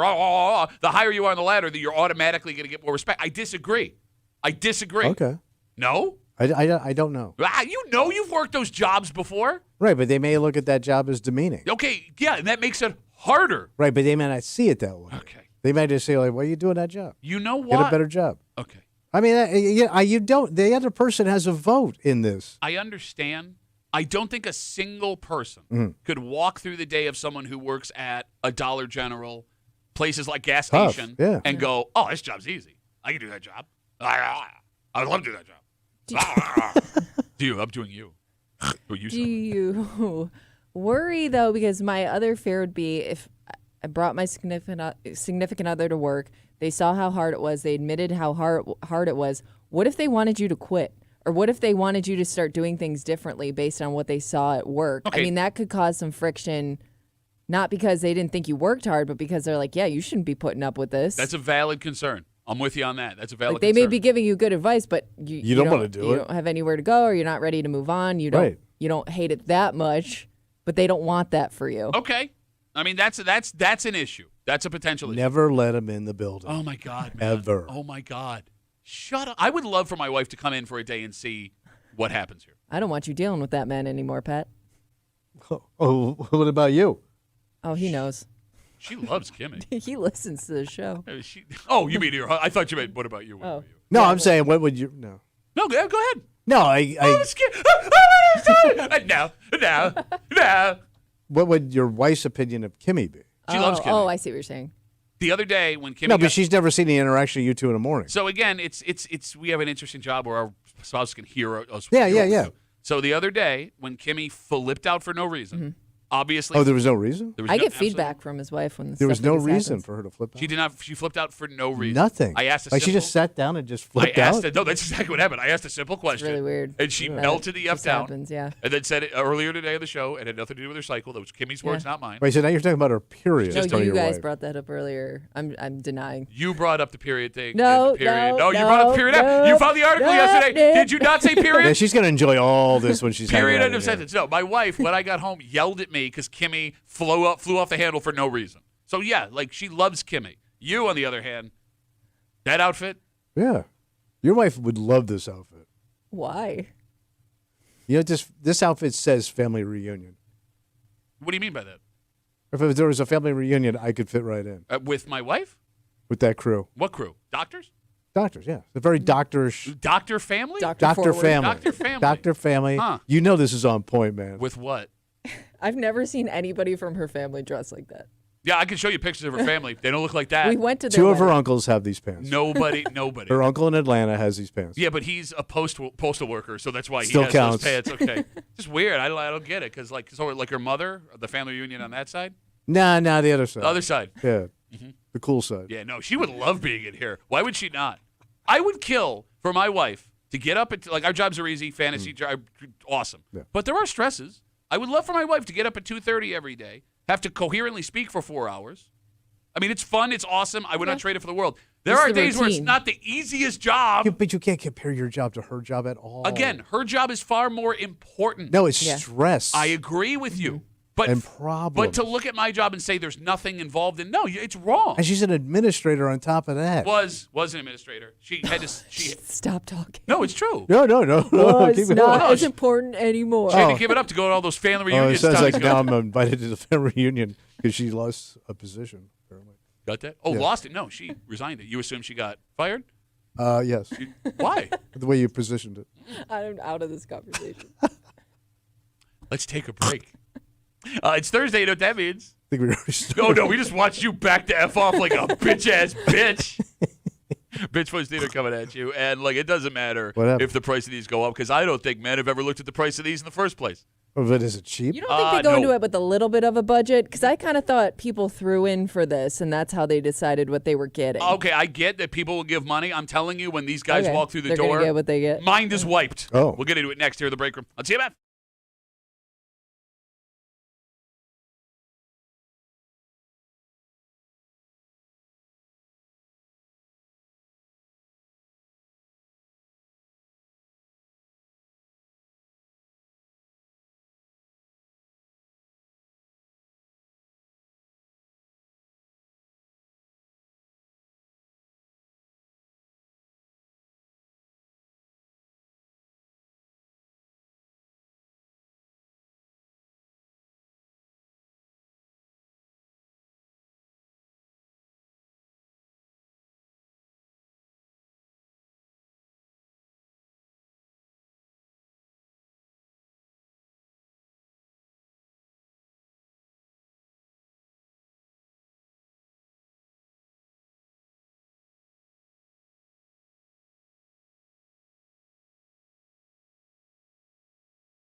So true.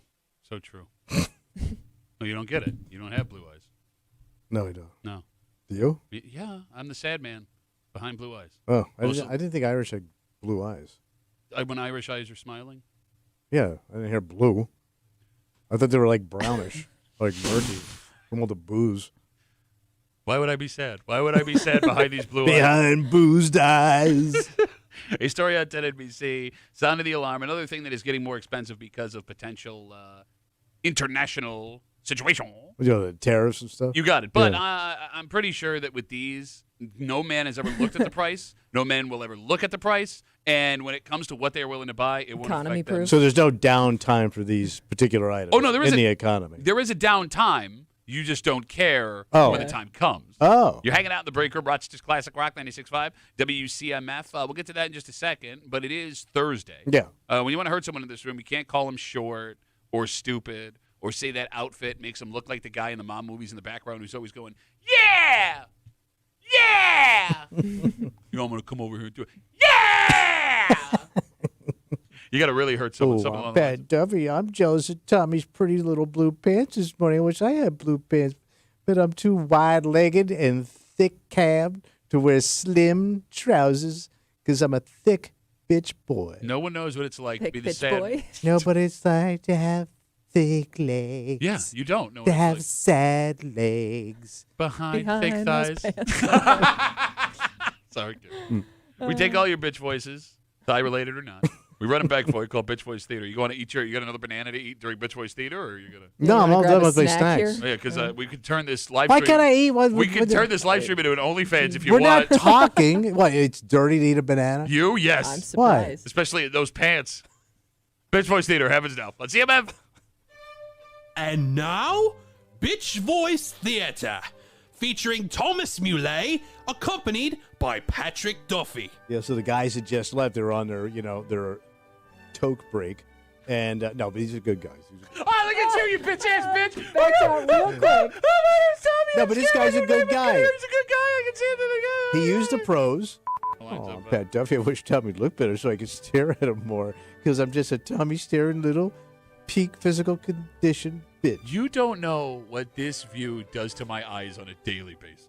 Man, you went from someone who don't trust anybody to, let me tell you, all the reasons I trust somebody is you're picking posies and throwing them up in the air, running through a grass field. Look at me now. I'm nice Tommy Bullet. Check me out. I don't trust anybody. Oh, my wife might be listening. I trust my wife. I trust you guys because I need you to do things for me. I trust all of you. I trust Dan Mason. Well, that's what you put your trust in. I'd like to see Tim Tebow in baseball pants again. I trust you, Dan Mason. Oh, Pat Duffy, I'm so scared of Kimmy today. I was going to have fun, but now she's mad at me, so I don't know what to do. I want to be on Team Tommy. Tommy, help me. You've got to back me up because I'm scared of Kimmy. I'm a Kimmy scared little bitch. Oh, my name's Tommy, and I watched everything go down before the show, and I realized I Pat didn't do anything wrong, but I'm also scared of Kimmy, so I went back on my friend of 25 years because I'm a scared-ass bitch. I'm always Team Kimmy. You did abandon ship pretty quickly. Always do. Roll it back like boom, boom, boom, boom, boom. Well, you're not going to do that with a tractor. Why? Because you're a puss? Can't lift it? Oh. No. Oh, it's Tommy, and I cannot go the grass off my tractor. I got a tractor. I think she makes my tractor sexy when it does it because I'm a bitch ass bitch. And that was Bitch Voice Theater on WCMF. The price of fireworks looks like they're going up. What? 10 MEC did a story yesterday. They talked to a fireworks supplier out in Canandaigua. And the folks who work out there dropped some not-so-great news for 4th of July. First of all, it's estimated that 90% of fireworks in America are produced in China, which is not great with the whole tariff situation. The owner of this fireworks distributor said that at one point, because of the supply chain issues, they had to halt deliveries of fireworks into their stuff, and that as long as there is no carve-out for fireworks, or as long as the tariffs keep going, the prices will rise. Wow. All right. And these are the legal ones you could buy around here. You just said Canandaigua. Yes. Okay, it does look that way. I don't know. I'll be honest with you. I'm not sure if these are selling to the general public or these are guys that go out and put on fireworks shows. Oh. I could be wrong. But, I mean, even the illegal ones, if they're made in China. Got to be going up. Yeah, if you're going to Pennsylvania, you'll get the good stuff. All right. So, Kimmy, you saw this, and your concern was? Well, I was wondering if people are going to cut back on their neighborhood fireworks, like the independent fireworks shows you see put on every year. Like, are people going to budget for this? Like, will you get less less fireworks? Okay, and that's a great question. We've seen that people spending in restaurants has gone down because of the price of food. We see people adjusting where they're shopping to try and save money on their grocery bills every week. We see people cutting back on their vacation because the price of travel is now going up because of this stuff. But I can confidently predict. What's that? Not a single man buying fireworks will buy any less fireworks this year. Because it's usually a group, right? If you're doing like a it's a group, neighborhood right? party. Yeah. But here's the thing. You'd have to have everybody agree to that budget. No, because I don't think any man that has bought fireworks from Rochester that has traveled to Pennsylvania to do it has ever looked at the price of fireworks ever. Yeah. You know what I'm saying? It's one of those things, like, you shouldn't be doing this in the first place. Yeah. So I'm going to just, there's no budget. Let me explain how fireworks. I mean, is there a point, though, you get to where, like, we have to put some of these back? That's way too much. No. Because, again, you probably don't know until you get up there and check out. All right, so let me explain. Let me put you in the head of a man who's going to buy fireworks. All right. Are you ready? If I'm wrong, 252-WCMF, 252-9263. You walk in the fireworks store. Yeah. And you've been driving for a while, right? You start looking at all this stuff, and you get excited. Yes. Right? Like, ooh, it's You get, gonna like, look vacation brain. That's exactly like what money happens. doesn't matter. And you just start grabbing stuff. And even if you had an idea of what you were going to buy, it's gone. Because you're already seeing in your head what these things are going to do as you're picking them up. And you get to the counter, and you don't even hear the number they tell you. Yeah, and you're with like-minded people with you doing this. Yep. If you're with a crew. Yeah. So you're all just feeding into each other's fantasy of what we're going to do with this stuff. It's peak male stupidity. Yeah. It's the same. Well, yeah, because you're doing one of the dumbest things you can. I mean, Kimmy, you see the same thing with guys in team stores and stadiums? Yeah. You see this when guys are ordering food at bars during sporting events? Sure. Those guys never come back. No guys It's like intoxicating. Yes, no guys like, you know what? I'll have a half a dozen wings instead of a dozen wings. It's, No, the, you're all, just- it's the all-you-can-eat buffet mentality. there you go. So I've never been to one of those fireworks stores in What? PA. Really? No. With your daddy? No. I mean, Yeah. I figured do he remember couldn't grow guys in the facial hair neighborhood- down here because he blew it off. I remember guys in our neighborhood going down, but Yeah. I've never been, so I don't know. Like, is it like a liquor store where like the cheap stuff's on the bottom, the more expensive stuff's up The top? cool Like, stuff's all up how do front you know? when you I walk guess in. okay. How do you know like what the more expensive items are? It's like when you go into a car showroom. The coolest stuff is up front. Yeah, All right. The impulse stuff quality. is right up front. absolutely right. Because in Florida back in the day, you could buy all that stuff. 100%. And, man, they would just – it was so cool because they would box up those boxes where you could just get everything. It was like all-inclusive. Just get it all, man.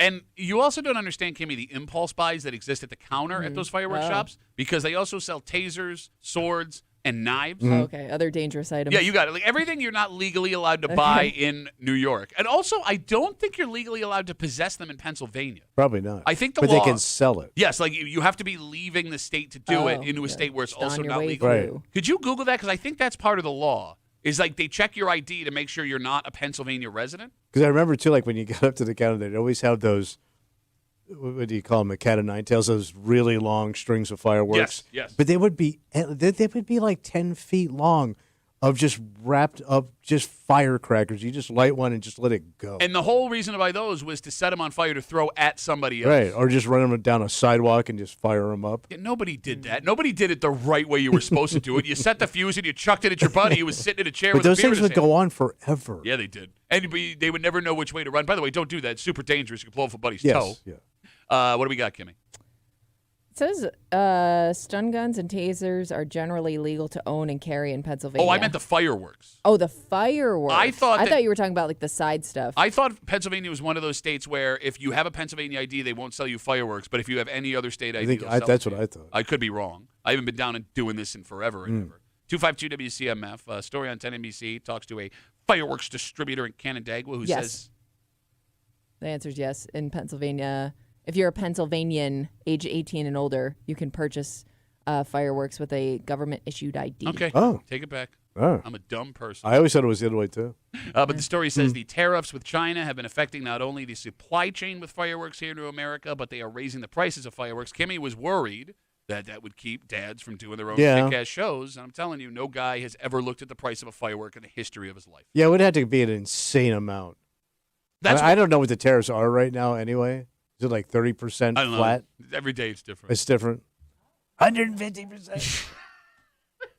Also, like if we're talking about like the personality of the president, you would also think he would have carved out an exception for fireworks. Yeah. He seems like a guy, He's pro fireworks. right? Yeah. I mean, you can't. Yeah. have hair like that and not be pro-fire. It's pretty flammable. We come back. Oh, maybe that's why he's Yes. anti-firework. Oh, I didn't think about A lot that. of product in that head. Good call. We come back. We wrap it up. We tell you what we're doing tomorrow next year of the break room. On CMF.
That's going to be Rapperoo. Adios, Thursday, Rapperoo. Sorry, what were you guys talking about? Had Kimmy all distracted over there?